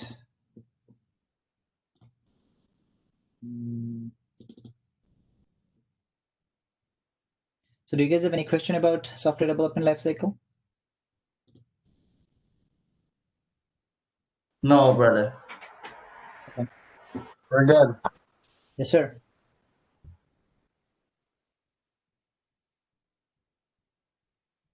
Any question? No, we're good, but yeah. Okay. So now the next step is software testing lifecycle. So just like software development lifecycle, that was like high level. When you are testing something, you have a phase, you have a life cycle. Okay, you have some phases that you have to follow. So we have to know about those testing life cycle. So okay, first of all, what is software testing life cycle? And again, testing life cycle or testing phases are just the steps that you have to maintain. So it's a sequence of specific activities or the process or the strategy that you have to maintain. Remember, I already explained twice about the car structure. So it doesn't matter if you are from BMW or from Mercedes, from Acura, from Nissan, from Ferrari. Every car has a clear structure about their they have to have 4 tires, they have to have steering, they have to have doors, they have to have lights. It doesn't matter how they're designing, it's up to them. But those are the structure, those are the phases. So we already know about software development structure. Now we're trying to learn software testing lifecycle. Okay, so again, whenever you are testing something, the first phase is requirement analysis. Requirement analysis means you already have the requirement, you know what it is, but you have to analyze how it works. So let's say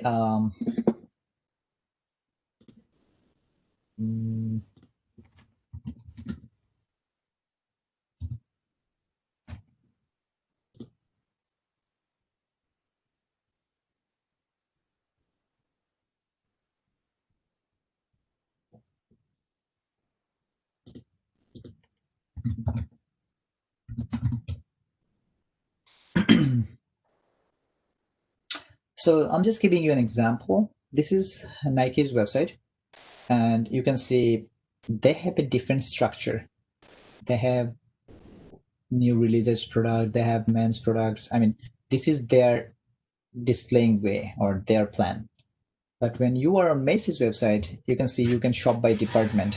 This is a different feature. This is a completely different feature, which is, I mean, in a different way of representing their data, right? So let's say I know in Nike's website, this is this is the traditional way for clothing business. But let's say this shop by department, let's say you do not know about it. Okay, you already have the requirements page. You already have the requirements documents that is provided by your project manager. So you have to test. Let's say this is a brand new feature. The developer has already developed this particular feature, and they assign it to you. Mr. X, please test this and confirm if you need any change or modification, or if you see any bugs. So the first thing, what you're going to do, you have to ask the developer, okay, so please, can you please provide me the document? So he's going to give you the document so that you can know how it works. What is it? What is this feature means? How does this feature works? Okay, so when you are reading the documents from him or from her, you are basically trying to understand each and every functionality, right? And also at the same time, you need to implement when it is saying, okay, so in this men section, men product will be displaying, women section, women product will be displaying. So you have to click, you have to analyze, is everything is correct or not? Okay. So let's say if developer is, or in the document it says something, okay, the expected behavior should like this, which doesn't make sense.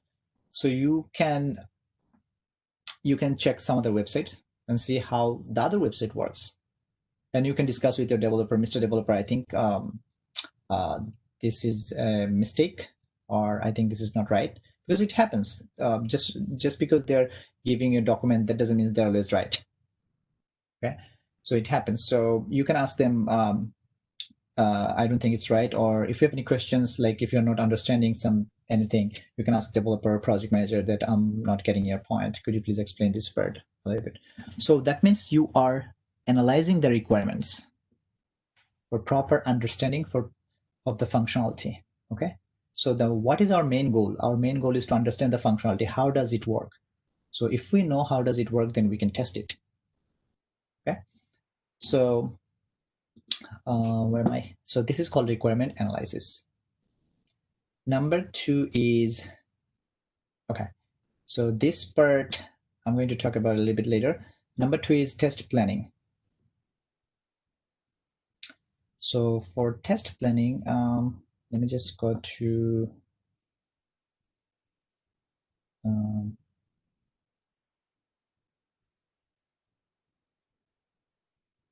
okay, so so the requirement analysis, this is the first requirement analysis that I just told you. So what would be the activities for you to analyze the requirements? You can identify the types of tests to be performed, like what types of tests. There are different types of tests. Functional test. Functional means you're just checking the functionality. Smoke test means you're just checking the logical things or the critical things. For example, when I'm giving you a calculator, right? So if the calculator addition or plus minus, these are not working, I don't need to check the other options because the main functions are not working. So this is, so let's say, and think another way. Let's say if I'm giving you a phone, mobile phone to check, right? So if the display is not working, is there, I mean, what's the point of testing the music? Because I'm not able to see anything. So this is called the major or critical functionalities of your testing, so which is called smoke testing. So then prepare requirements traceability metrics. RTM is called requirement traceability metrics. So which is basically a kind of documents which can tell you, like, in your test scenario, what are the conditions, what are the requirements that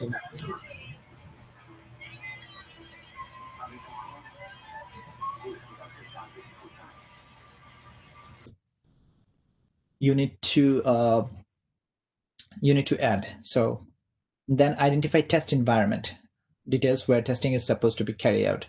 So requirements, like in your requirements page, the page that, or the document that you have got, like did you see any kind of specification about the environment, like which environment you should test it, which environment you should test is just the QA environment, or you have to test it on UAT or something else. So this would be in your requirement. If this is not in your requirement, you can ask the project manager, Mr. Project Manager, you gave me this particular feature. So what would be the environment? We are just testing on QA environment, or is there any other requirement? So RTM means requirement traceability metrics. When you are writing a step, you have to make sure all the conditions are covered, all the requirements are covered. So what is this means? So let's say you want to go for, let's say if you are living in New Jersey, okay? So you want to go to Times Square to visit, to actually visiting purpose, right? So what's your requirement here? Your requirement here to visit Times Square, right?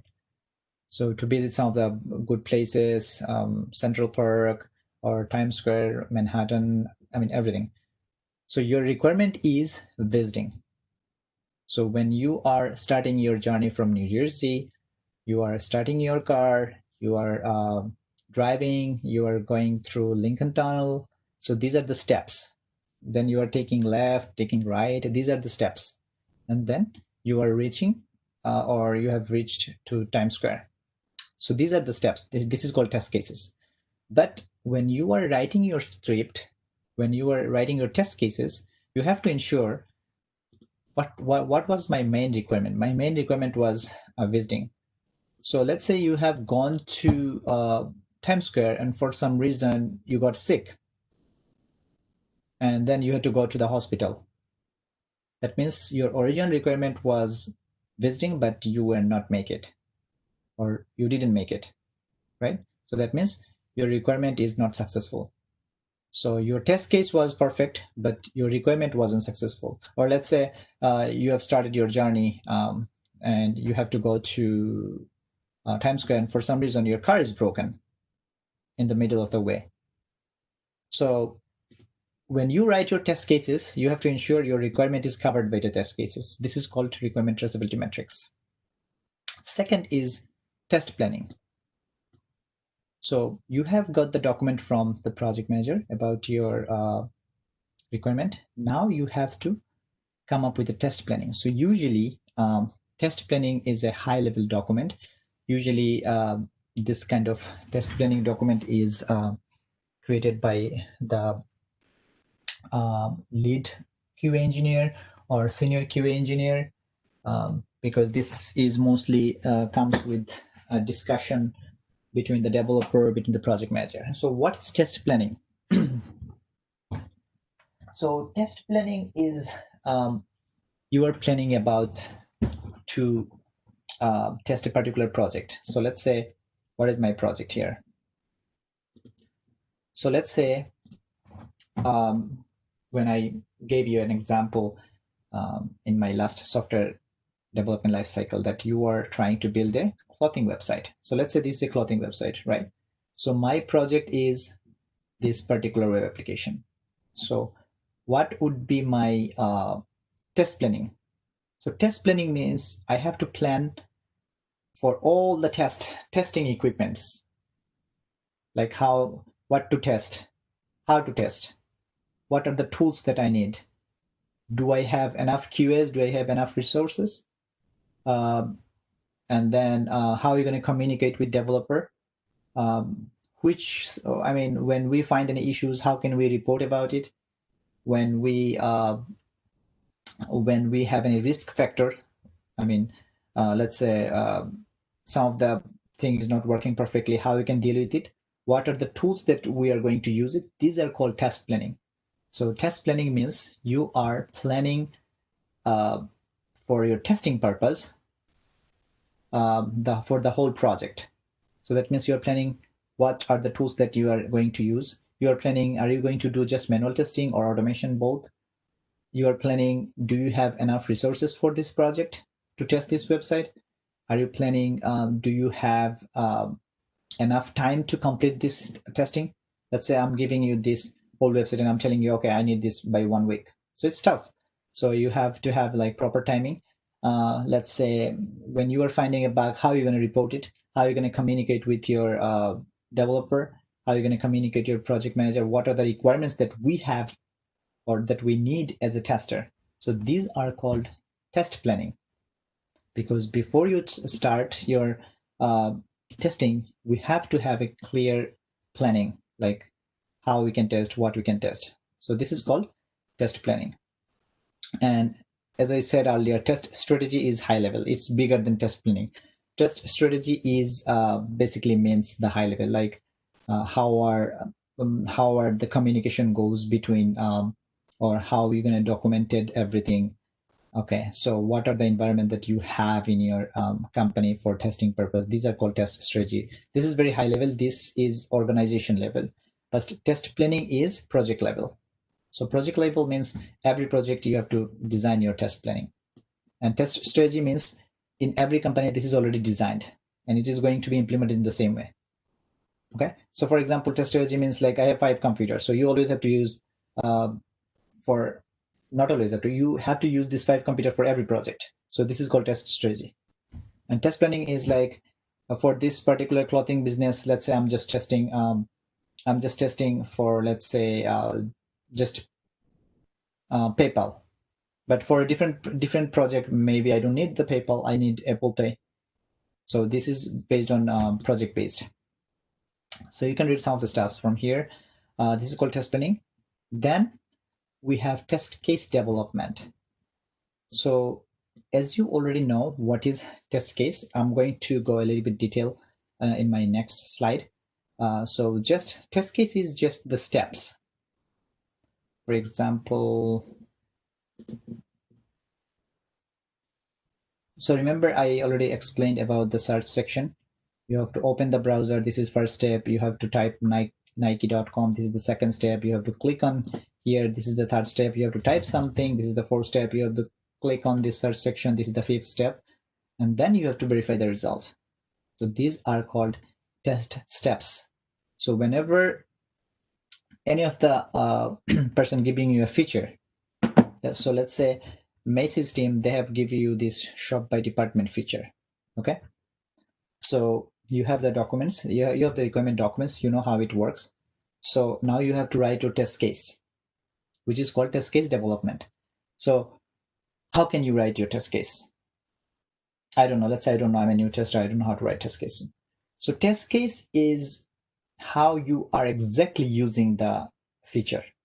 Just think about you are an user, because we are always working for user perspective. So how can, I mean, if you go to like a particular department, how can you go to a particular department? So let's say I want to write a test case for going to or for selecting man pants, right? So this is my main goal. So how can we write our test cases? First of all, I have to open the browser, right? So this is my first step. Second, I have to type Macy's.com probably.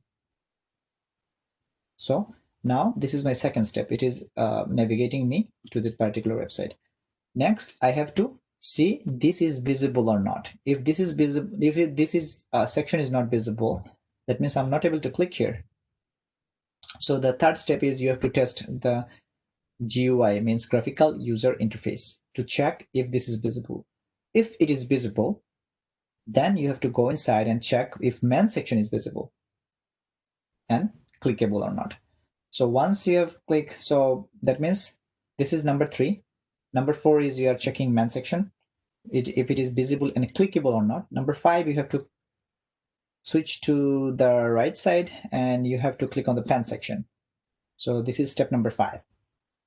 And then once you are on the pen section, number 6 steps, you have to verify you are on the pen section or not. How can you verify? You can verify in several ways. First of all, checking the URL. Secondly, checking the title. Okay. So that means we have successfully written our test steps. So what would be the test steps? Open the browser, navigate to macy's.com, okay? Check shop by department feature is visible or not. Then click on the main section, or just move on to the next main section.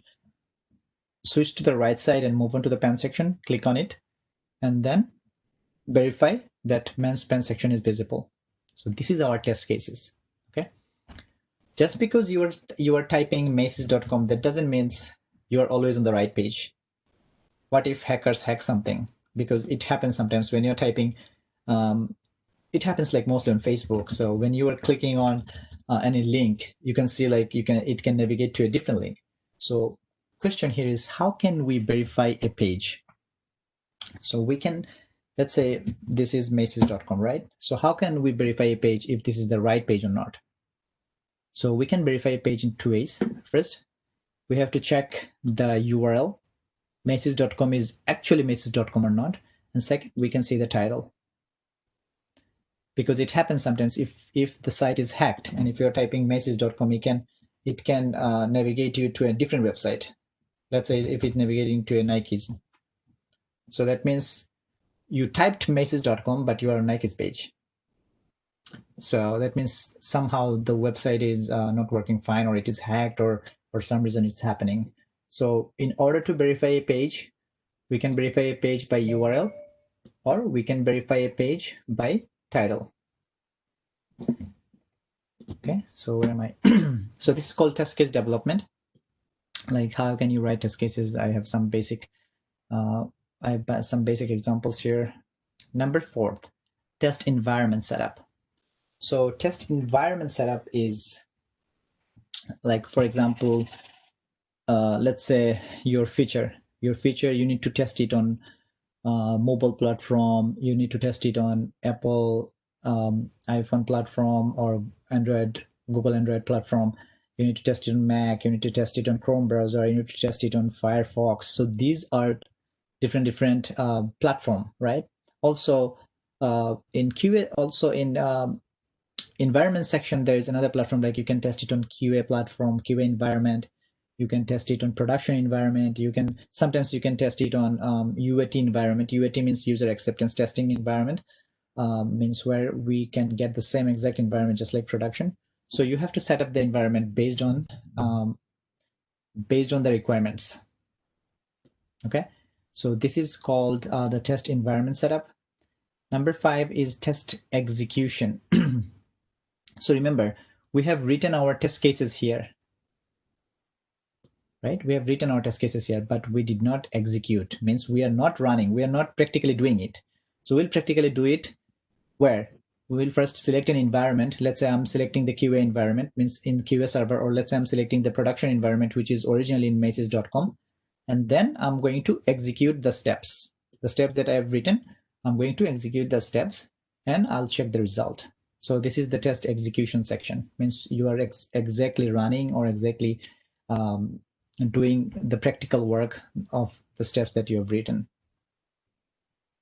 Number 6 is test cycle closer.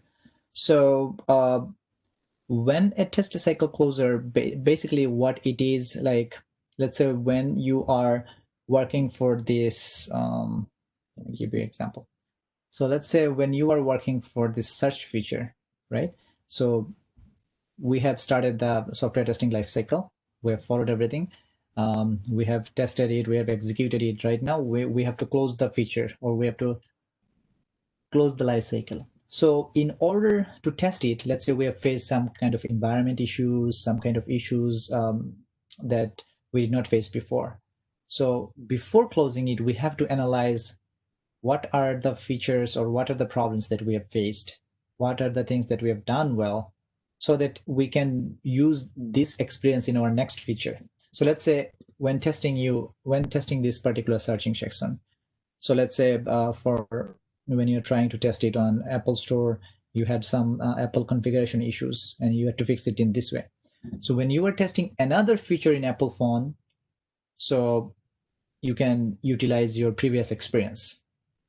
So just before completing the cycle, you can do analysis, like what went well in this section.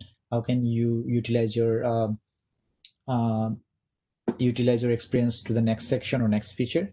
So this is how, like, once it is completed, then you can close the cycle. So this is probably the software testing lifecycle. So again, do you have to memorize the way that I have written? No, you just have to know the functionality. You just have to know the main point of those phases. So like how the requirements works, what is test planning means. So right now you know what is test planning. You know what is test case development. You know what is test environment. So you just have to memorize those. Like how does it works? You don't have to, keep memorizing the whole stuff here. It's just for your understanding, nothing else. Okay, so the last thing of this slide is what is entry and exit criteria. Okay, this is important. So entry criteria is basically let's say a prerequisite items that must be completed before testing can begin.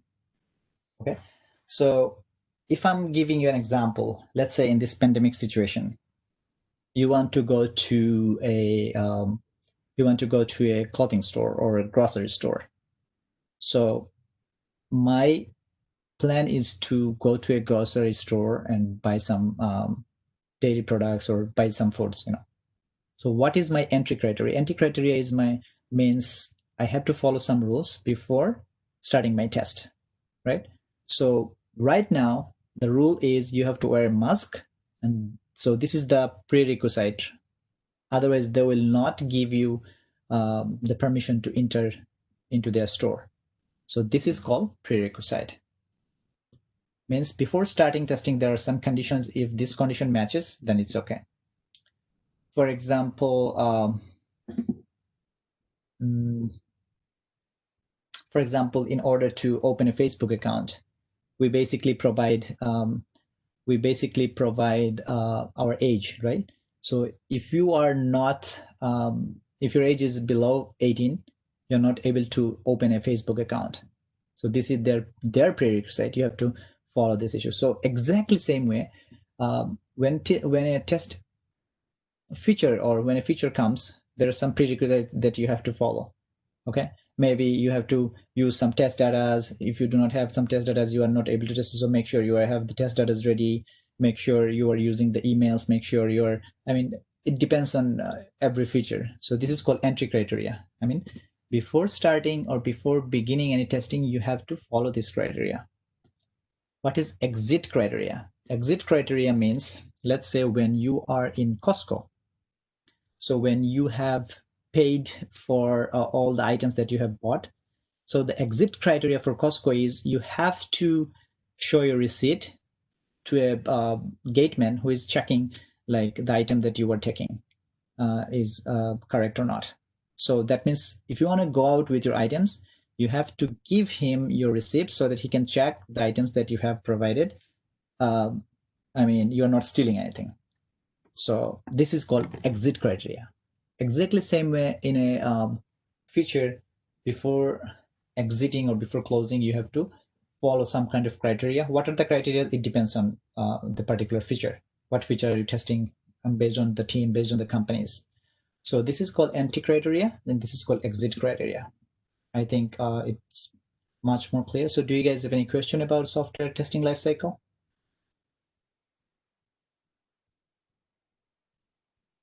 Fine.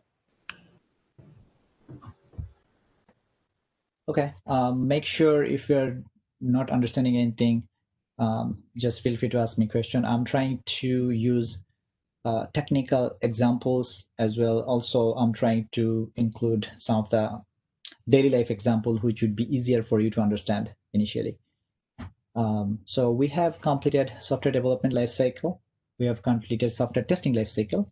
You don't have to, memorize everything. You just have to memorize the phases and how does it work. So when next class I'm saying, okay, Mr. X, tell me what is actually test planning means. So you have to tell me, okay, test planning means, sir, we have to ensure that what are the feature that we need to test, how can we test, what should we test, do we have enough resource or not, do we have enough environment or not, do we have enough or what are the ways that we have to test, what we can consider pass or fail, and then if there is any risk factor or not. Let's say for some reason if any of the feature is not working, how can we deal with it, how can we communicate with the developer, this and that.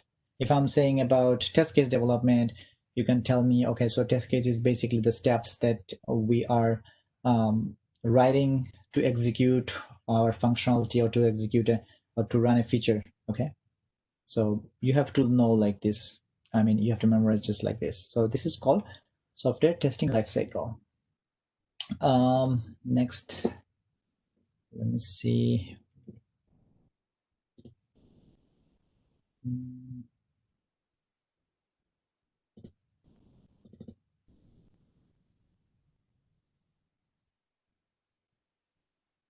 Okay, so remember, I have used some terms like test cases, test plan, test scenarios.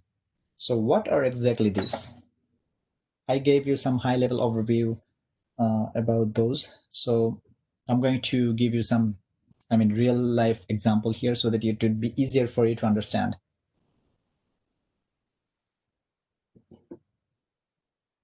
Okay. So first of all, what is test scenario? Okay. So test scenario is, remember, whenever you thought about test scenario, it means always it's a condition. Okay. So a test scenario is a condition basically which defines like what to test. For example, this is Amazon login page, right? So when I'm saying, okay, give me all the scenarios. Test scenario is not test steps. Remember, test scenario is not test steps. Test step means how you can do it, step-by-step process. A test scenario means what is the condition that you can play around with it. Okay. For example, if I'm telling you go to New York from New Jersey. Okay. So steps could be different, but scenario, how are the ways that you can go?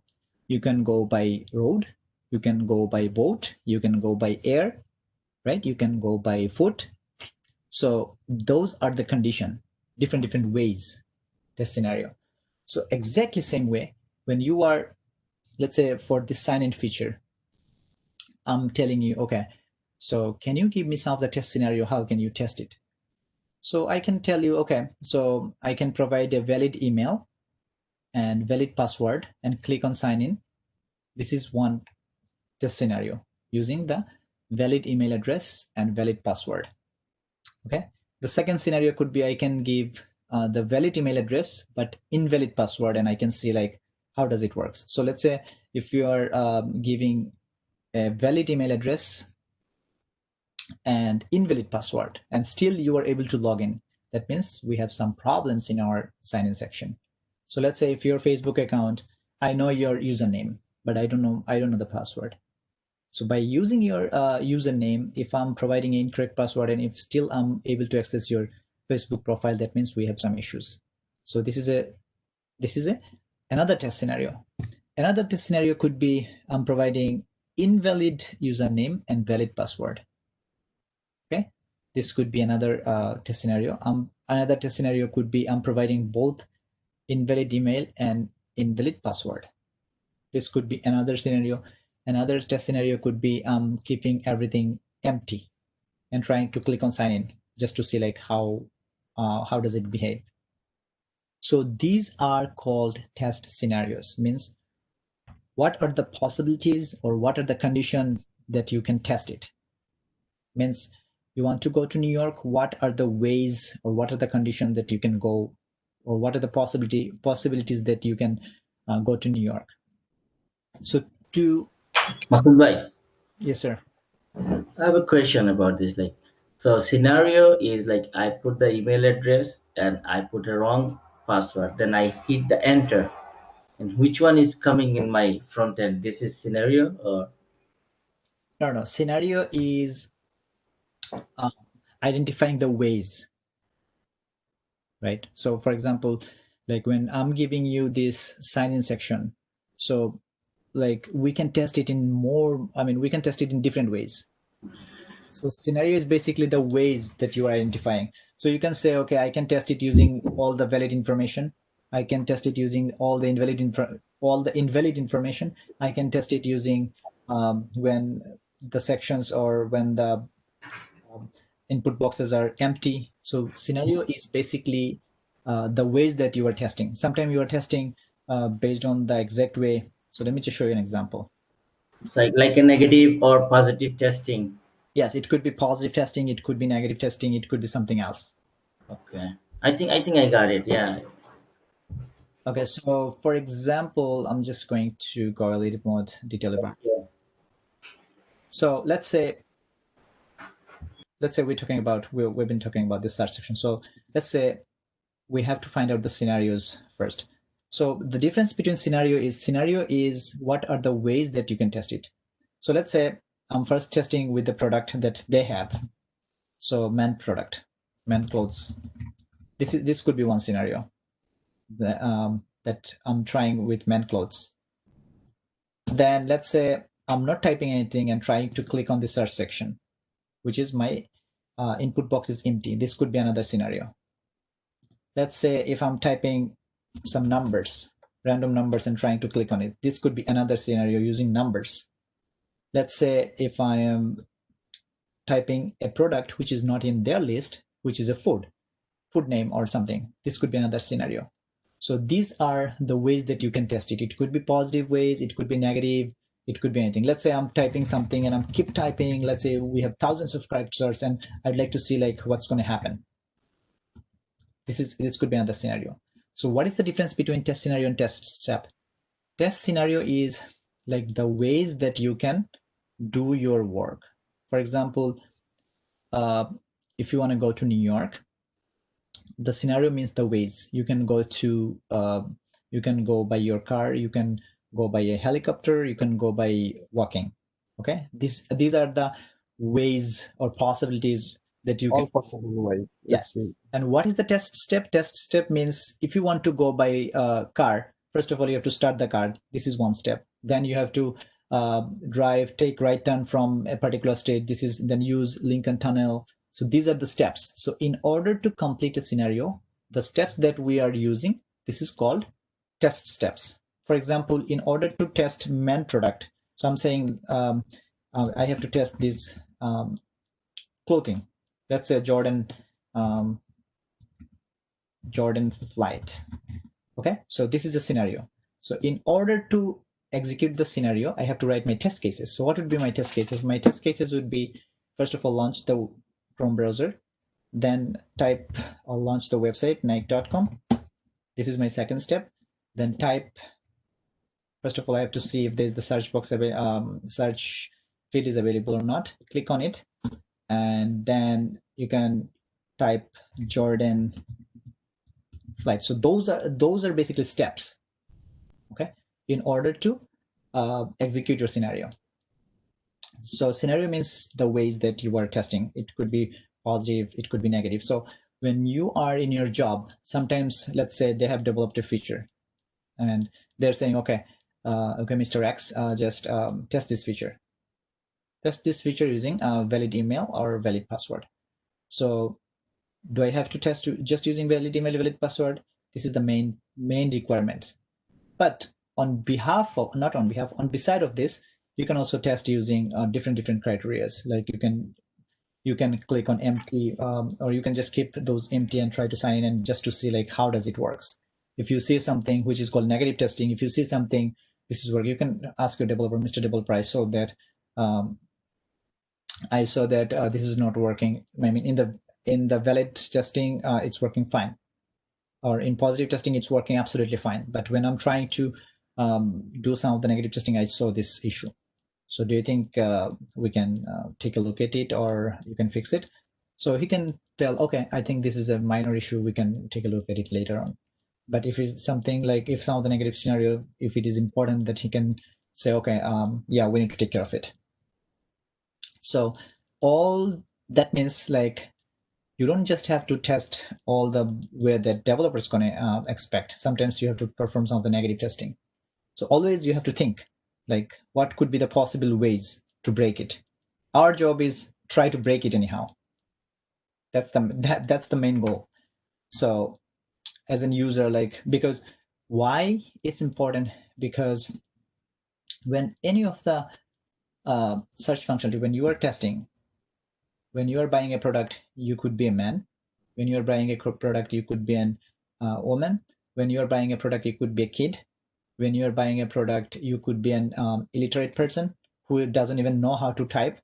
So you have to think every of the user's perspective, right? So that's why we're testing in different test scenarios, because when you are typing and when an illiterate person is typing, there's a huge difference between the typing.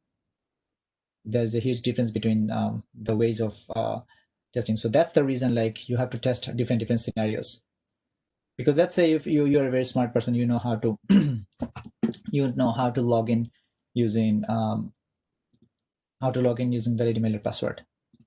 And let's say someone is illiterate, he doesn't know how to, so he just gave a password on the email section and email on the password section.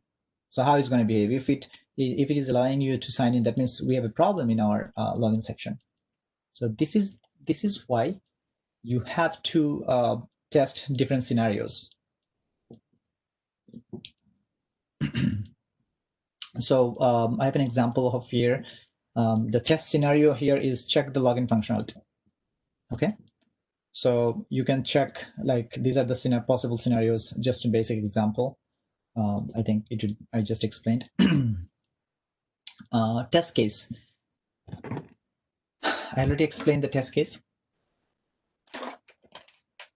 but right now these are the example you can see. So let's say the test scenario is check login functionality with valid email and password. So what are the steps? The steps could be check result on, the test steps I already explained. So it could be, and remember, test case does not mean like you have to follow the same structure. You are seeing this structure, you can change it and you can just write it based on your company's instruction, based on your personal opinion. You don't have to follow the same structure always. Okay, next is test suite. So test suite is basically a group of test cases. Means, so let's say you have 100 of test cases. Okay, for 100 test cases for 100 feature. So we can tell this is a test suite, means a group of test cases.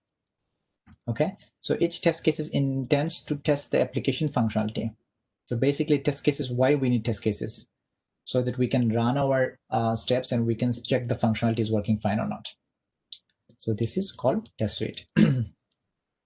Next is, remember I told you RTM, requirement traceability metrics. Okay, so requirement traceability metrics, I already explained, it has to be covered by the requirement. So this is basically a table of requirement. So first of all, you have to be in some kind of ID or number to identify the test. Then requirement description means what is your requirement. So for example, it is login to the application. So our requirement is login to the application. Okay, we have 3 test cases. These are test cases, means test ID means different test cases we have. ID number 1, we are using valid email and valid password. Our test cases is written like this. Test case ID number 2 in here, let's say our test steps are using invalid email or invalid password. So different scenarios that we have covered here. And for each scenario we have written each of the test cases. So that's why we have, so we're just trying to ensure that these are covered for this requirement. By, for example, these 3 test cases is covering the login functionality. So this is what RTM does. So whenever you are testing, that means you have to ensure that, okay, my test cases are covered or my test cases are covered for my requirements. So this is called RTM, requirement traceability metrics. In the interview, mostly they asked you questions. Okay, So how can you ensure that all the requirements are covered in your test cases or not? Or let's say how you ensure the coverage of your test cases. Ensure the coverage of your test cases. So you have to say we basically use requirement traceability metrics. Okay, so our requirement here is lock-in functionality, and we have different test scenarios, and each of the test scenarios we have different test cases. So we ensure that our test cases are basically covering the requirements. So requirement traceability metrics means the test case that you have written is covered your feature, covered your requirement. Okay. Then I have already explained what is test plan. So test plan, mostly in interview, they're asking you, okay, so what is test plan? Have you ever written a test plan?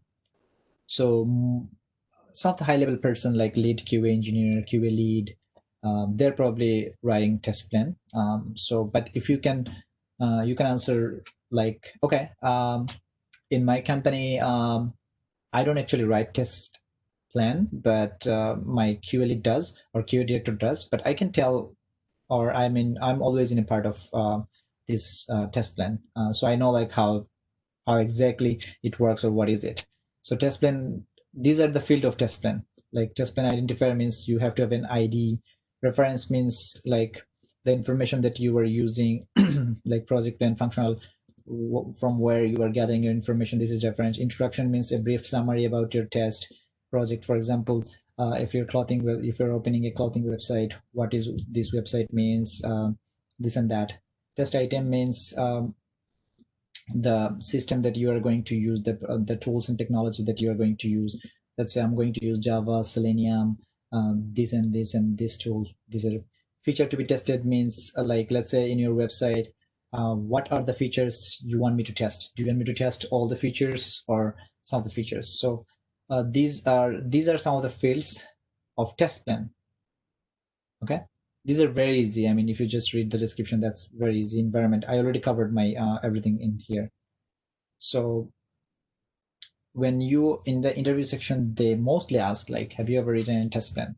So you can say, if you are know what a test plan is, you can say, okay, so I didn't get a chance to write a test plan, but I was in a part of a discussion of a test plan, and I know what is test plan is or how does exactly. So you can just tell what is test plan, and you can just tell some of the field name. Okay, so test plan has ID, reference, feature, what to be tested, environment, risk factor, deliverables, this and that.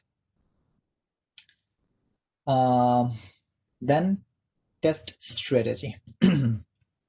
So remember, I already explained the test strategy is basically very high level, which is called organization level. Like, what would be your objective and scope of testing?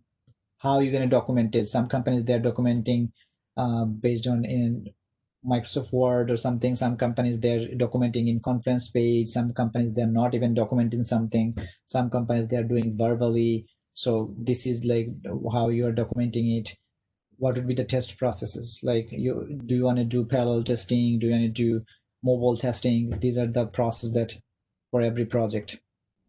Then team reporting. So team reporting could be, some companies they're using manual report, some companies they're using automation report, some companies they're using a different third-party report. So how you can report, this is same for all project. So this is high-level structure. So client communication strategy means if client face any issues, how should the client communicate? Who should the client communicate? So these are basically the high-level test strategy. So yeah, there is a big question. Not big question. There is a mostly asked question. What is the difference between test strategy and test plan? So remember, test plan is for a specific project level. And then you can tell for a specific project, it could be just for your website.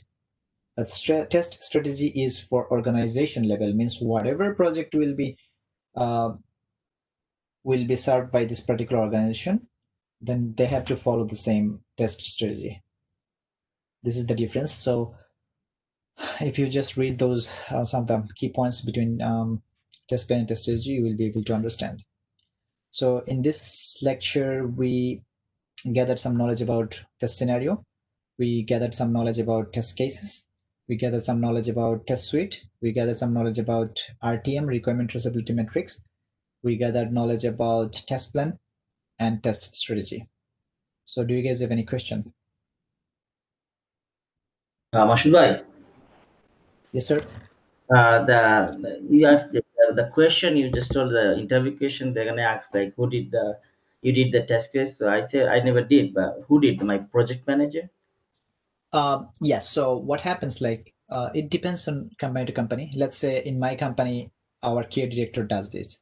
Let's say in your company, your QA lead does it. Let's say in someone else's company, one senior QA member, he's doing it. Oh, okay. So it's gonna be like different person, like Yes, but environment. yeah, but when they will ask you, okay, so have you ever written any test plan? So you can tell, you can be more specific about just one. So let's say you can tell, okay, so in my company, our QA director Chris does it, but we were always in a part of our test planning discussion. Mhm. So I know how it works, I know what it is, and then you can start talking about test plan, what it is, and then you can tell them some of the fields that here. So test plan has basically, we have to have test plan ID, references, interactions, test item, feature which to be tested, blah blah blah, this and that. So then the following conversation, they can ask you, okay, so do you know what is test strategy? And you can tell, okay, so like test strategy is very high level. This is an organization level document. So usually we are not involved in test strategy, but I know what it is. So then you can start talking about some of the test strategy, and they can ask you like, do you know what's the difference between test plan and strategy? They can ask you what's the difference between test scenario and test cases. They can ask you, okay, I'm giving you a scenario. Can you write some of the test scenarios? Okay. So make sure, I just gave you the login information. Okay. So make sure today you are going to take any of the website and try to make some scenarios. Okay. And then try to make some steps. For example, let's say the search section. I told you some of the scenarios. It could be in their product. It could be searching empty. It could be searching with numbers. So let's say if you want to go to a particular product.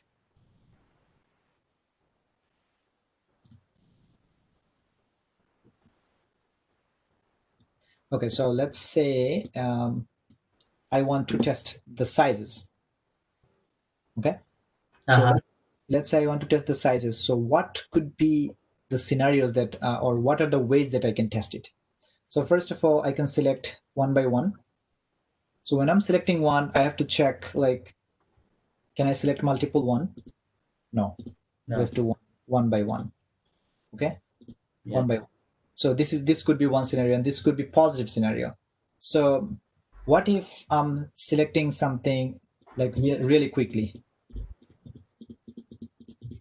Okay, or I'm let's say if you are clicking like several times at the same times, this could be another scenario. Okay, let's say if you're selecting something, go back and come back to the page and see if the size is selected or it's a default format. This could be another scenario. Okay. So these are the different scenarios that you have to think about it. You have to, from user perspective, you have to, because when you are basically in a page, you have to think about the user. All the users are not same. Some users, they're just selecting this product and they're just add to cart and that's it. Some users, they're, I mean, they may be like kids, they're just clicking, constantly clicking. So if constantly clicking, breaking something, or like breaking or freezing your application, that means you have some problem. Some users, let's say they're not illiterate, they're selecting multiple features, trying to multiple sizes. So we have to think about all the scenarios. So this could be a scenario, let's say, what else? Okay, so let's say for the sign up, right? So for the sign up, like we can think about some of the scenarios using, let's say I'm typing something. First of all, the first scenario would be the scenario that your developer or your project manager gave you the documents, which is positive scenario. And some of the scenarios that I can think about it, first of all, I'm going to click the sign up and just to see like what's going to happen. See, when you are clicking on sign up, everything is empty. What's going to happen? So is it going to show you this? This is required. This could be one scenario.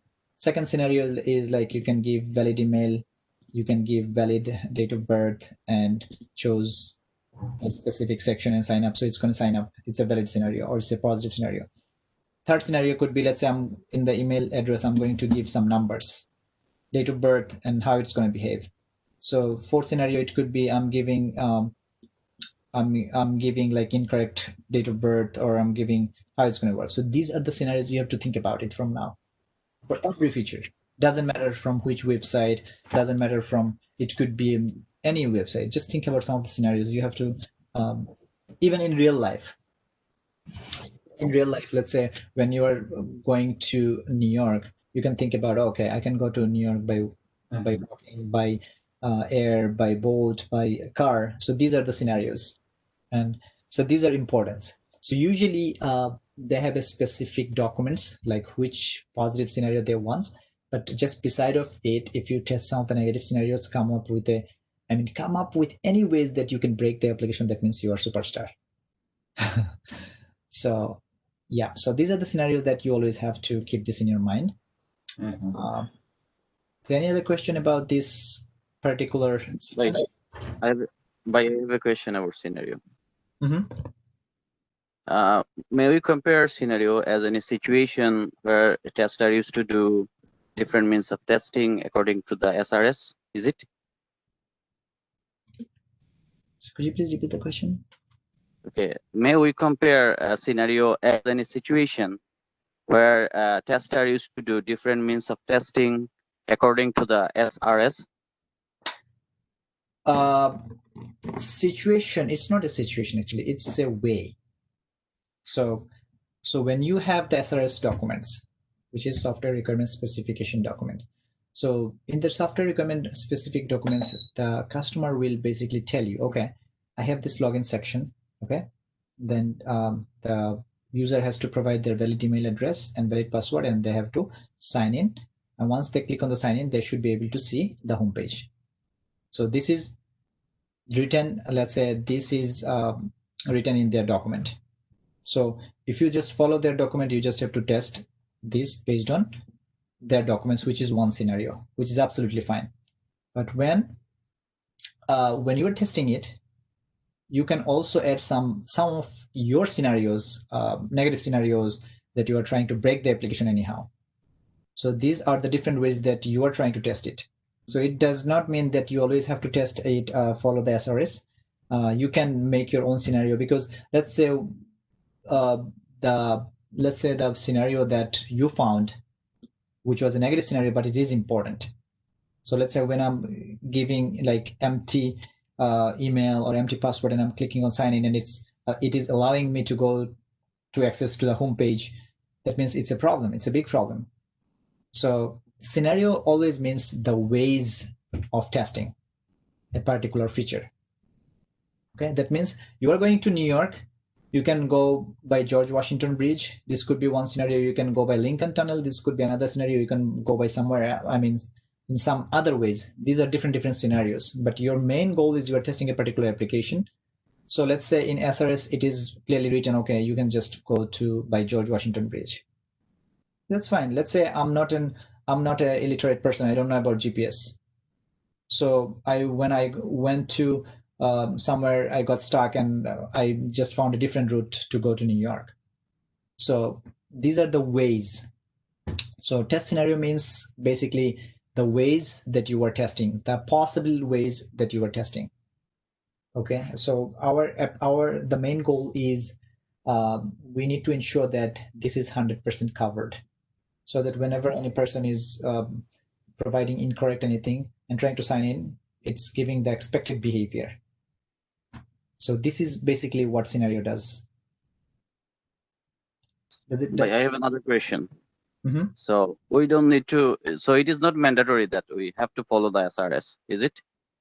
All right, it is mandatory. You have to follow the. Listen, SRS requirement is first priority.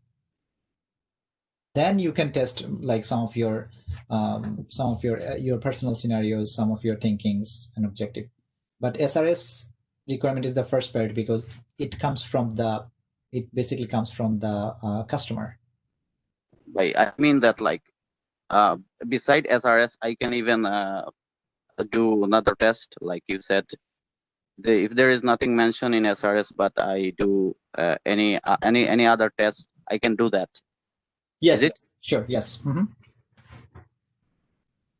Yes. So why? Because let's say customer is not going to tell you, okay, add those negative scenarios, add those blah blah blah, because he's not a technical person, right?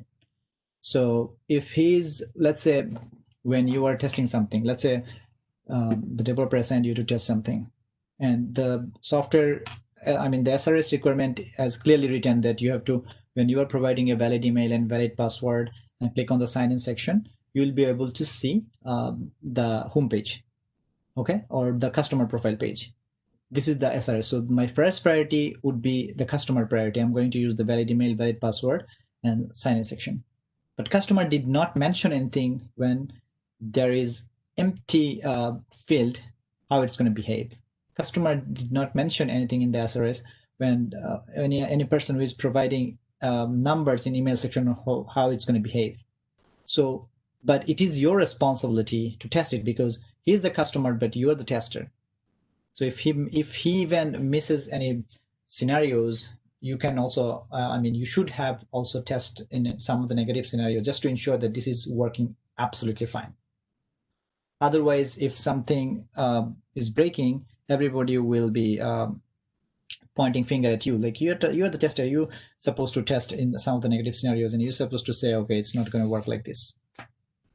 Because customer is not a tester. He just gave you the main functionality or main test scenario that you have to test.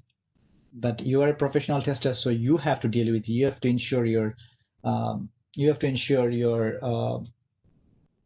feature is covered.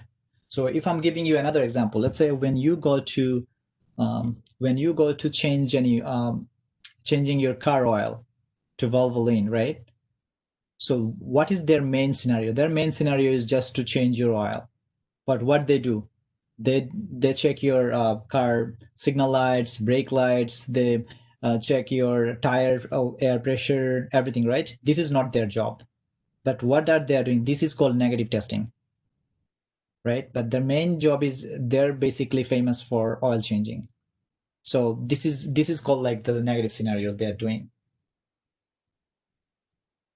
Does it cover your question?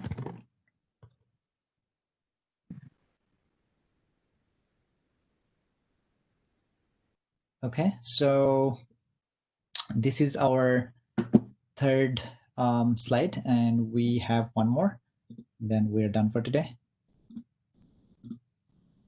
I know it's going to be a lot of information for today, but please don't try to read everything today.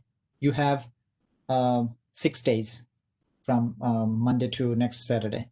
So just go one by one. I have explained everything. You have my recording, you have my documentation. So just go one by one, try to understand. If you still feel confusion, just try the same topic on Google. Just try to see some of the examples and see like what it says. Just because I'm explaining everything at the same time, that doesn't mean you have to go or you have to read everything like today. By quick question, are you gonna send the documents for today? Everything that Yes. we did? Yeah, Okay. I'll send you the document like right after the class. Okay, thank you. Okay. So remember I have mentioned some of the sorry, not some. I've mentioned 6 phases of software development lifecycle. So there are actually 2 methodologies, not 2, there are several methodologies, software development lifecycle methodologies. So 2 of them are like most popular. One is waterfall and the other one is agile. One moment.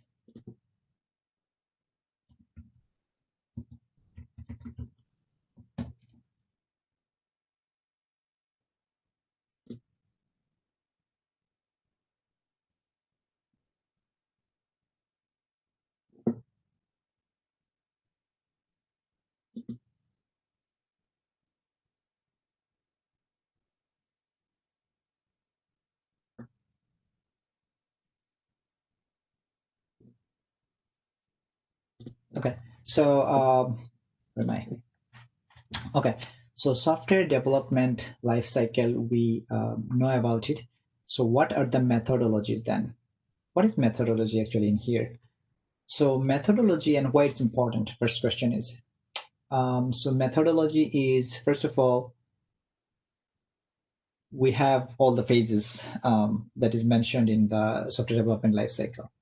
So how the methodology works, for example, how the requirements we should study, or how when a developer changes, how does it work? So let's say if I need to change something or the customer needs to change something, how does it work? So there are two methodologies. One is called waterfall methodology and the other one is called agile methodology. I think some of them you already know about it and some of them you don't know. So don't worry about it. We're going to go. So waterfall methodologies. So let me just open my other slide also, that would be easier.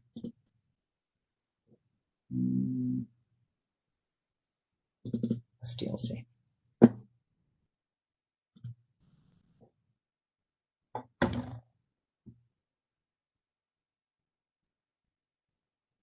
So yeah, so this is the SDLC lifecycle. In order to build an website, or in order to build an let's say an software, we have to follow this 1 2 3 4 7 probably 1 2 3 4 5 6 7, yeah, these 7 steps, right? So what is waterfall? Waterfall is like, think about it, when you are saying waterfalling, that means it is falling from top to bottom. It does not go, you cannot send the bottom water to top again. So that means it's a sequential process. So when your requirement is done, once all the requirement is done, then you are sending it to planning. Once all the planning is done, you are sending it to design team.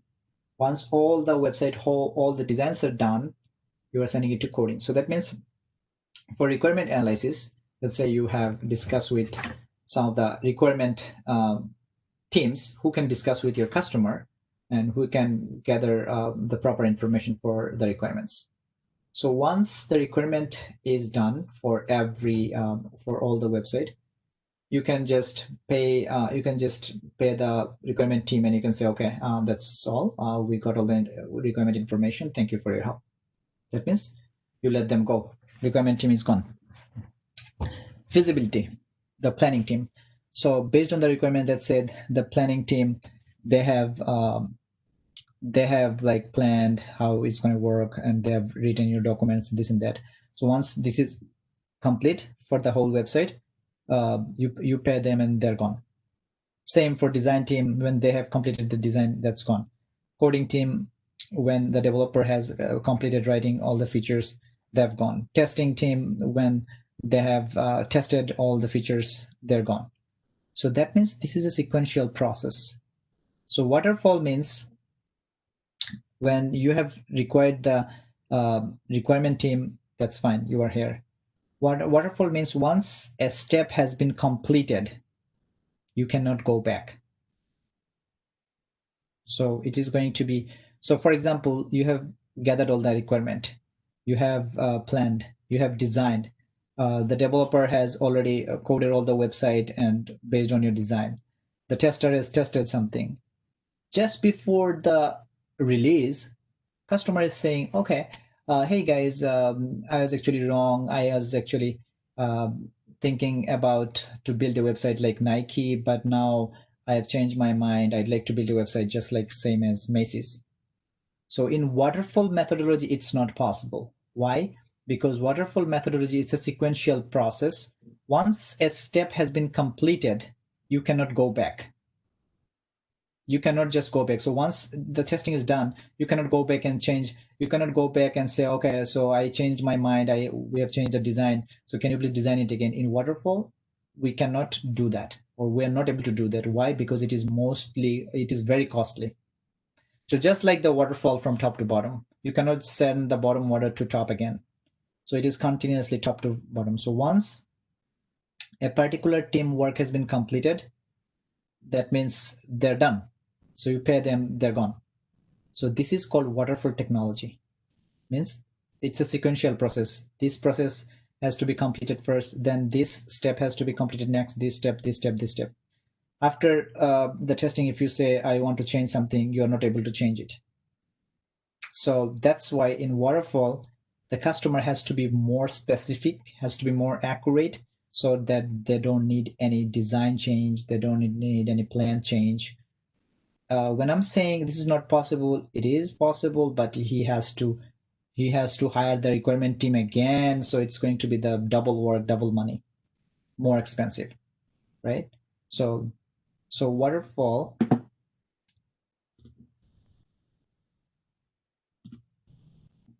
okay, so waterfall methodology,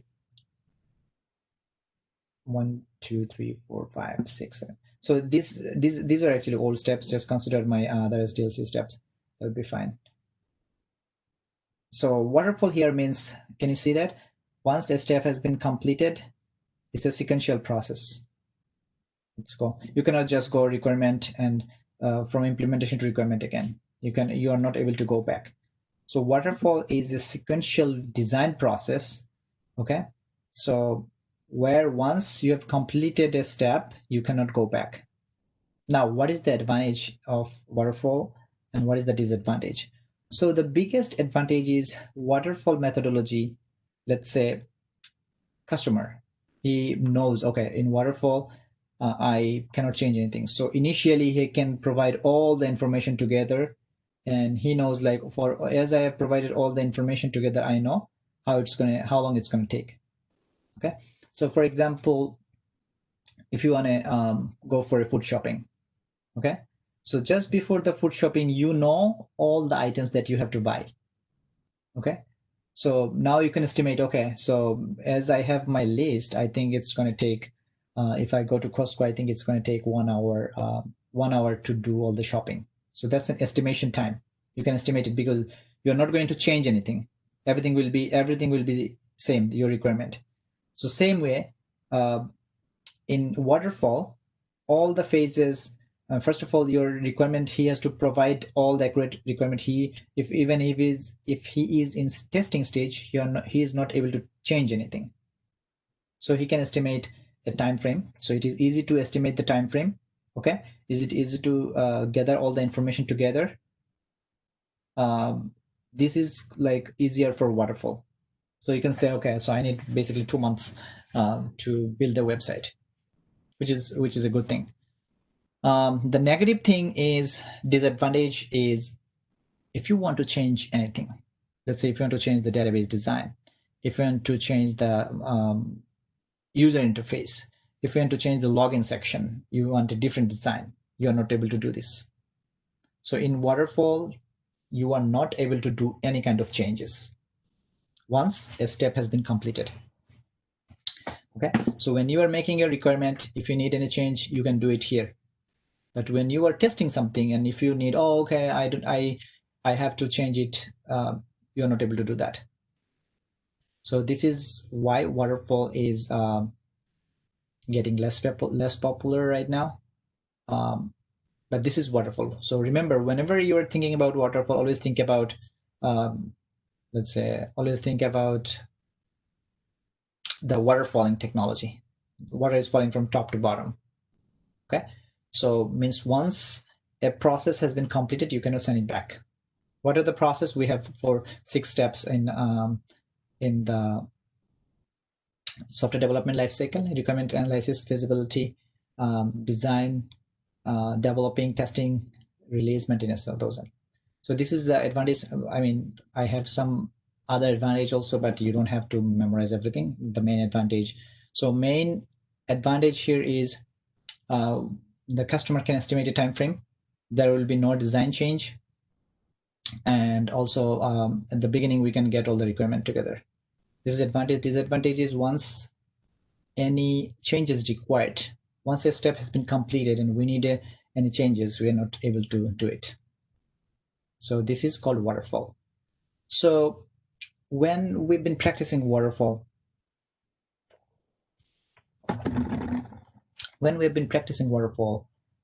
we feel, or we realized, or the customer realized, oh, okay, so sometimes it happens like when we started our project like 5 months ago, and right now we are in testing section, or we are in implementation or developing section, we need to change something. So how can we do that? Because they want to change something, they want to change their mind. How can we do that? So that's how Agile came. So that's how Agile is a different methodology. So Agile is basically, it's a different methodology where all your teams, those teams, requirement, system, they are basically different teams. Okay, developer, tester, DevOps, operators. So Agile is saying, okay, so why don't you hire all the team members together? I mean, all the teams together, and instead of just gathering all the requirements, or instead of just gathering all the features together, why don't you do it small by portion? So let's say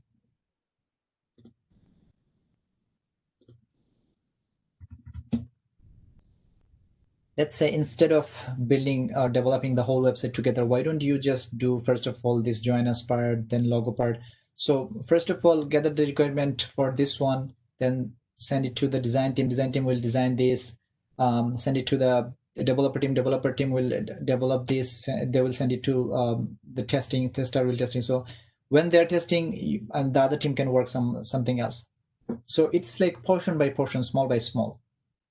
So that means you are basically hiring all the teams together, and you are dividing your task. So for example, when your login section is done, it is in testing session, and now you think like, oh, okay, I need to change my login section, not like this, a different way. Right now we have your developer, you have your design team here, so you can just send it to the design team. Okay, design team, can you please change it? So design team will send, okay, so what are the requirement do you want? So can you please give me the requirement? So they can ask the requirement. So every team is here. That means we are hiring all the teams at the same time, and we are doing the work in small subtasks. Instead of just doing a single big work, we are just doing a small subtask. So when a small feature requirement has been completed, they're giving it to design team. Design team is designing something in a small feature, then they're providing it to a developer. They're giving this small feature to a tester. Tester testing it. So if there is any changes needed, it is very easy because you have all the teams together. So this is basically Agile. So the biggest advantage of Agile is you can do it. You can do any requirement changes, and also like it is more efficient way. So this is called Agile. So Agile is a process which a team can manage project by breaking. Breaking means like the subtask into several stages, as I just said. And it's a continuous improvement and iteration at every stage. So continuous improvement means like continuous changing. Like you are changing your design. Iteration means like, let's say you have changed the last feature, you're doing it the same to the next feature. So it is iterating. It is constantly moving or constantly circling. So Agile has some of the main manifestos. You can just read, those are some of the manifestos. So Agile steps. Agile steps are same as software development lifecycle. I have already mentioned what is the biggest advantage of Agile. So now in any company, how they're practicing Agile. So right now in USA, most of the companies, like 60% of the companies, they're switching from waterfall to Agile, and the new companies, they're also trying to follow the Agile. So in a company, how they are following Agile methodology. So there are 4 meetings. You will have to join in every company who have practicing Agile methodology. Okay, so the first meeting is called sprint planning meeting. Now, what is sprint? I've written somewhere sprint. Give me 1 minute. Sprint. Oh, I did not. Okay, so maybe it's in the next lecture. Okay, so I'm just giving you a little more explanation about sprint. So sprint means, let's say you have some features, okay, or you have some features that you're discussing with the developer, designer, and tester. So in order to complete this task, we need a specific time frame. So every company, they have a cycle. They're doing the sprint planning meeting. So let's say they're working on 5 feature and they're going to complete it within 2 weeks. So after 2 weeks, they have another meeting where they're going to take another 5 features. So sprint is basically a cycle. It's a time frame. Okay, it's a time frame where you can exactly like, oh, okay, I think I've mentioned here. Yeah, so it's a set of, it's a time frame. So in order to complete a specific task. So every company has a sprint planning meeting. Some company, they are doing it every 2 weeks. Some company, they are doing it once in every 3 weeks. Some company, they are doing it once in a month. It depends on company to company. Okay, so what is sprint? I know like what is sprint means. Sprint means we have a specific time that in between this time we have to complete a specific task. So what is sprint planning then? Sprint planning is, let's say we have 100 features to work on. Okay, so in our 100 features, as we're following sprint, let's say 2-week sprint. So we are taking 5 features for each sprint. So once a feature has been completed, designed, developed, testing, then in our next sprint, we are discussing with our BA, means business analyst, who is actually the representative of the customer side. Okay, Mr. BA, can you tell me like what are the next feature that is in high priority? So he can give you the, okay, so I need the payment section, I need the product catalog page, I need this and this feature that needs to be done by next sprint. Okay, so once he has done, we can discuss about the requirement team or the design team, like how long it's going to take to design this, or we can ask about the development team, how long it's going to take, what are the barriers, what would be our plan, same as testing team. So this is how we're planning to complete those 5 features within next 2 weeks. So this type of planning is called sprint planning. Okay, so in this type of meeting, team discuss about the goal, the setup, timing, the process, steps that will follow to complete a sprint. To complete a sprint means to complete the assigned task that we've been discussing. So usually these types of meetings usually in between 1 to 2 hours, but again, it depends on company to company. So this is called sprint planning. So now sprint planning meeting is what? Like sprint planning meeting is to, in order to complete some of the tasks, we basically set up our goal, set up our deliverables, set up our timing to complete some of the features. So this is called a sprint planning meeting. So you basically has to face this meeting probably once or twice in a month in every company when you start your job. Next is daily stand-up meeting. So this meeting is daily stand-up meetings, means you have to do it daily. So daily stand-up meeting means, let's say you have a team, your developer, your all the testers, project manager, everyone. So you have to provide them your daily update. Okay, it's daily stand-up means daily update. Like what are the features that currently you are working? Okay, what you have worked yesterday, is there any blocker which is blocking you to test something? So you are providing your daily updates in our daily stand-up meetings. So usually it happens in the morning time, like around between 9 to 11 in most of the companies. So you are basically providing the updates. So daily stand-up means it's a quick meeting with the team. Some companies do it by standing up. They don't even go to any conference room. Some companies do it, they go to conference room, sit comfortably, and then they share the information. So let's say developer is saying, oh, okay, I'm currently working on this feature. Yesterday I've completed the login email section. Right now I'm working on the password section. Testers can be like, okay, so yesterday I started testing the login features. Right now I'm still testing it, or I'm writing the automation script. I don't have any blocker.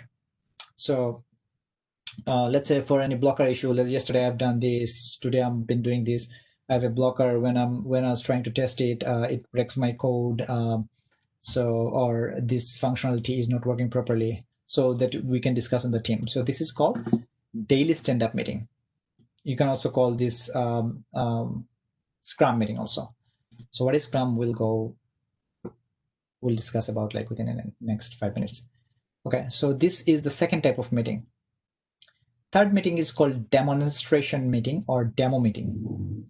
Demo meeting is, let's say 5 feature you have completed in one sprint, right? So let's say you are the client. So you have written or you have provided the requirements, everything. So 5 features that you have developed. So after every sprint, the team is going to give you the demo. So what demo? The team is going to say, okay, Mr. Customer, your search section is ready.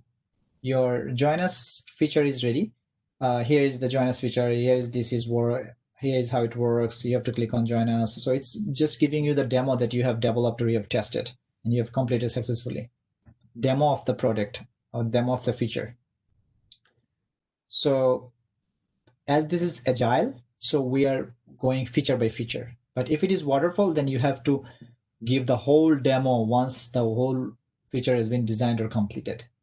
But in agile, you can give the demo like feature by feature. So let's say after each sprint, you can do it like, okay, so we have completed these 5 features, 3 features, because it's agile means you are breaking your task into small pieces.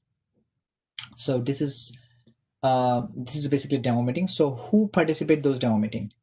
Everyone of the team participates in the demo meeting. Why? Because let's say if project manager is giving a demo to the product, right?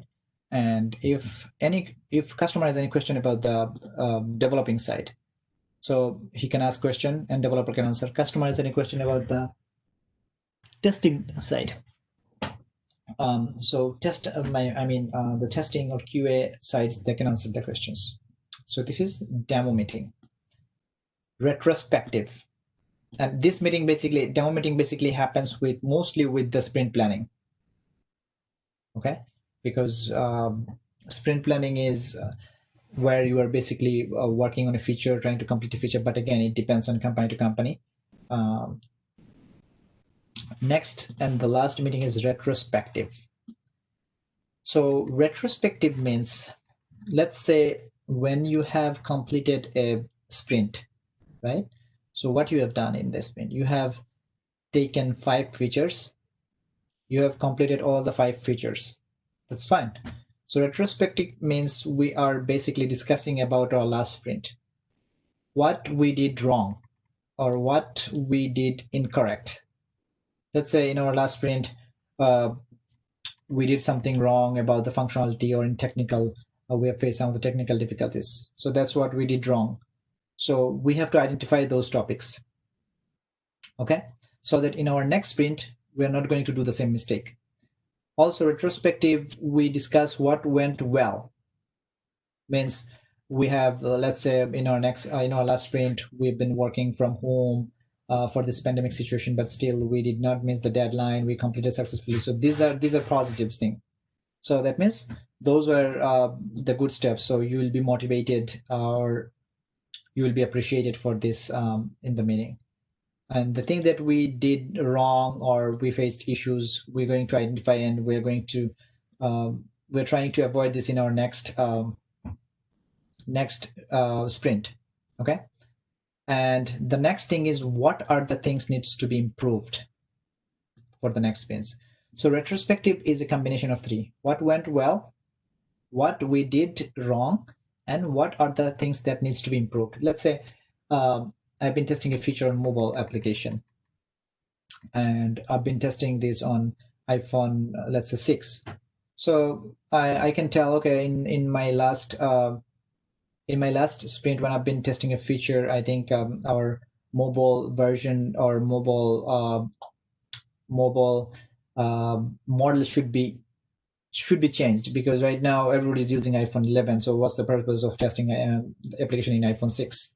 So that means this is what we can improve. Or we can say in our last feature, we have only completed the positive test scenarios or positive test scenarios based on the scenarios. I think like we should include some of the negative scenarios as well. So this is another suggestions that needs to be improved. So this is called retrospective meeting. So 4 meetings that is very important in every company. They're following this. One is sprint planning, where you're planning about your sprint, like next 2 weeks, what you're going to do, what feature you are going to work on it, this and that. Daily stand-up means you are updating about your work on daily basis. Demo meeting means the project manager is giving a demo about the feature after every sprint. Retro meeting means like you are basically discussing about your the sprint that you have completed. So retro meeting is that happens after every sprint planning meeting. Okay, so let's say we had our sprint has been completed on 15th. So just before the next sprint, we discuss about our last sprint. So this is called retrospective. So these are the 4 meetings. Next, what is a perfect team formation? Like who are in my project, or who are involved in my project?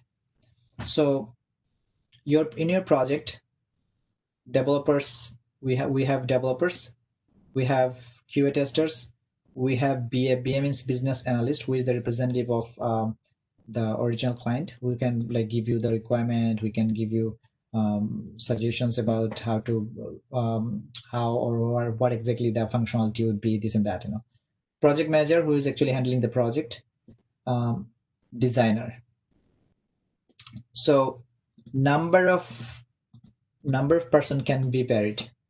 Let's say in my company we have 5 developers, your company we have 10, you have 10 developer. So but these are basically the team formation. So when if the interviewer is asking you, okay, so who are in your teams? So you can tell, okay, so we have developers, we have testers, we have project manager, we have designer, we have BA. Okay, so those meetings I just mentioned,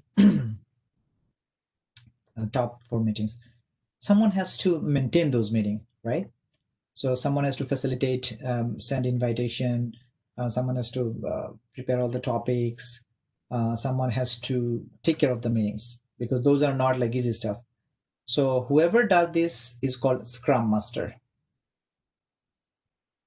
He basically he's an facilitator for agile development team. He basically organize everything. He make all the changes. He organize. He send you the invitation for the meeting. He update you about everything. But he's not he's not in your team, because he is a Scrum Master. His job is to ensure the meeting based on your team's instruction. Okay, so he's not your team. So Scrum Master is basically, he's the person who is basically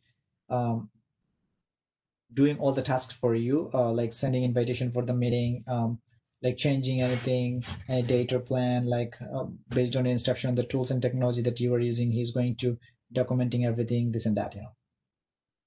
So this is your team structure. It could be so usually when the interviewer is going to ask you like what is your current company's team structure, so usually against every 2 developers there is 1 QA. Okay, why every 2? Because there is 1 front-end developer, 1 back-end developer. Front-end means who is working on the front side of the user interface. Back-end means who is working on the back side, like database side, API side of the website. So there, let's say for this search feature, the front-end engineer or front-end developer is writing codes to just display this box, this icon, this and that. But backend developer is querying like what's going to happen if you type something, how database is going to respond this. So front-end developer and backend developer is involved. They're basically involved in developing a particular or specific feature, and against two developer, there is one QA who is going to particularly test. Okay, so this is what Scrum Master does. Last, what is Scrum and Kanban? Okay, so Scrum and Kanban, Scrum is basically comes from Agile process. Scrum means, remember I told you about the daily stand-up? So we can call this meeting as Scrum meeting. Okay, Scrum means to get any product or to get any specific feature to be completed, you have a deadline. Okay, so you have a deadline, so you have to complete your task before the deadline. This is what Scrum means. You can consider just like as in our sprint, like we have a deadline, just same exactly this way.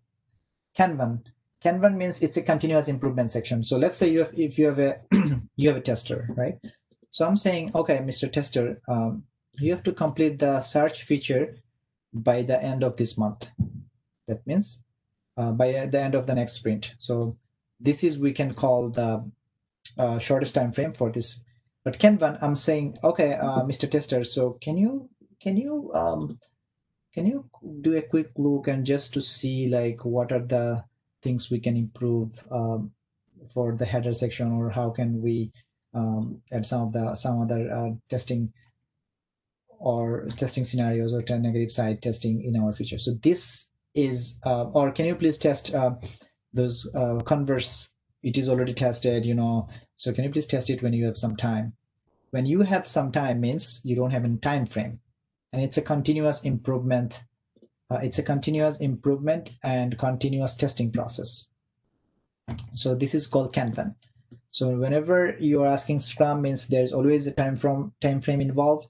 Kanban means you have like continuous improvement. Okay, so in this lecture we have covered the methodology. What is waterfall?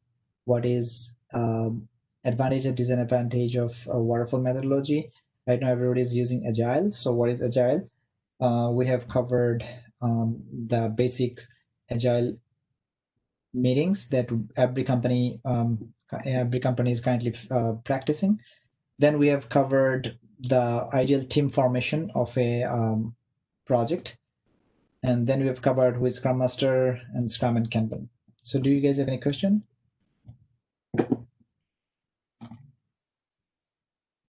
Right.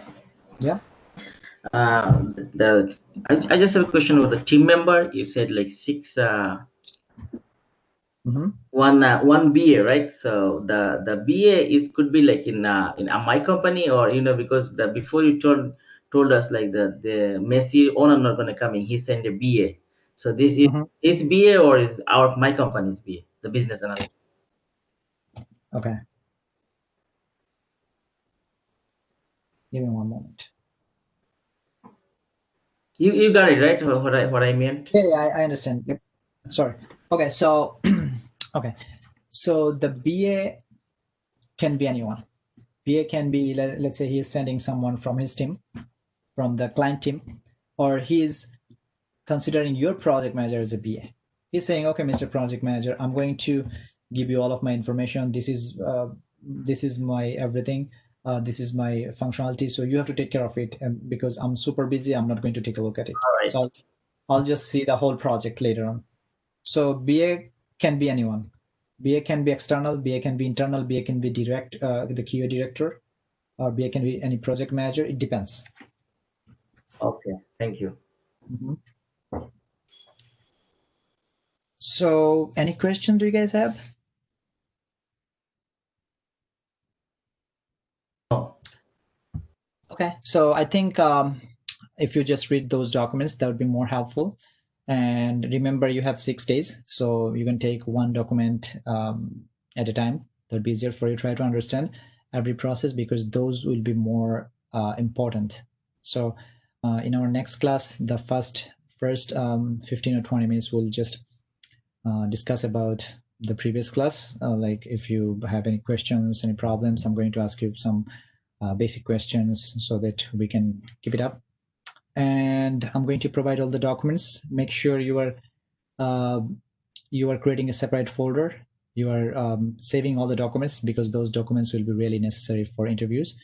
For your interviews, I'm going to give you all the documents. You don't need to study from outside. And for preparing the interviews, even I'll provide you some of the Java programs. Like if you know 20 Java programs, then 60% chance that they will ask like those programming those programming exercise or programming problems in your interviews. So don't worry about it. We'll go like gradually. In today's class, I have covered so many things because you have to keep it in your mind that we are covering Saturday and Sunday's class. I'm giving you one day Saturday, the whole day, so that you can practice more. Because if you are taking classes, it's hard sometimes because we all have work Monday to Friday. So at least if you have Saturday, so that you can spend the whole time before Sunday, before my class, so that you are prepared. If you have any question. So what will be next class? Okay, so next class we are going to cover mostly, let me see my document. Yeah, next class we're going to cover mostly the HTML, CSS, JavaScript. So usually it's going to be HTML because HTML is not a simple thing. So why we need HTML, CSS, and JavaScript? So let's say, think about this page. When I'm saying, okay, Mr. Tester, can you please go to search section and type this, type something. So you manually, when you are manually testing it, you know which one is search section, right? You are just clicking on it. But when I'm writing the automation script, okay, and you in your automation script, okay, my script first, my script should go to search section. So how can your automation script should identify where is your script located? So that's when we need to identify this area. And this is the way that we can identify is like we can write their XPath, or we can write their the CSS. So let me just show you something. Inspect element. So can you see that when I'm moving my cursor on it, this part is highlighted, right? So now in your automation, when you write your automation scripts, if you want to type here, first of all, you have to identify here, identify this area, then you have to click on it, then you have to type. So that's the reason most of the browser, what they do, even though the website is mainly website is based on JavaScript, PHP, this and that, every browser converted it to HTML, CSS, and JavaScript. So we have to know HTML, not like you don't need to be an HTML expert. The amount of HTML we learn, the amount that we need. So in our next class, we will discuss about HTML. Yep, and I'll try to start also CSS. So make sure before next class you are downloading and installing an editor called Bracket, BRACKET, Bracket editor. So this is this one. You just have to download it and you just have to install it. This is very good for HTML, JavaScript, and I mean especially for the front-end design. If you are struggling how to install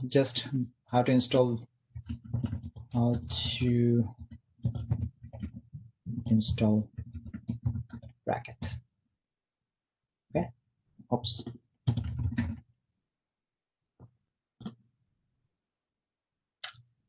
So you can get a clear idea how Bracket works. So let's say if you have installed the Bracket and you don't know how to, what is Bracket, just go to YouTube and search for it. So make sure you are installing Bracket's code editor, and make sure if you have any questions, please keep it, or you can ask me. I'm going to provide my phone number. You can text me, or I'll ask Railby to create a WhatsApp group so that we can discuss. And make sure you guys are doing, group studies. That's very important. Yep. So any other questions? Did you guys already gave me your email? I think we all send it on the group chat, on the side chat.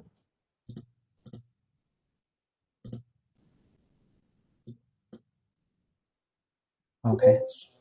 So I'm going to give you my documents within next 30 minutes. Okay. There will be 1, 2, 3, 4, 5 documents. And if you guys do not have any other questions, we can stop the sharing. Any other questions you guys have? Masud bhai, Assalamu alaikum. Ji, Assalamu alaikum, Real bhai. Thank you, brother, for your time. No problem. You're gonna send me the document, or you have their email addresses? আপনি কি লাগাইলে আপনার লাগে সুবিধা হয়? I haven't created any groups or anything. So আমি তার document আমি সেন্ড করিলি মনে আমার ইমেইলের গ্রুপ আর আপনি যেটা করবা জাস্ট একটা যদি হোয়াটসঅ্যাপ গ্রুপ তার সবরে ইয়া করিলাম আসলে সব সেম গ্রুপ আমি এড করব জাস্ট সবরে। আচ্ছা তাহলে ঠিক আছে ভাই কারণ তাহলে কোনো কোশ্চেন তাহলে আমরা মানে ওখানে জিজ্ঞাসা করলে আমরা আনসার দেব। জি ভাই তাহলে আমি তার ইমেইলও সেন্ড করিলি মনে। ওকে সবার ইমেইল আছে তো আপনার কাছে রাইট? তারা গ্রুপ চ্যাটও দিছেন সো আমি Okay so if everyone get it then it should be fine. Okay আমারও সিসি থাকে দিবা so that way I will have everybody's email and I can put everybody in the WhatsApp group and the Google groups. Okay brother, thank you. Okay, brother. Thank you guys. If you have any other questions. When the video is ready I will upload it and I'll send you the link where it is. Okay.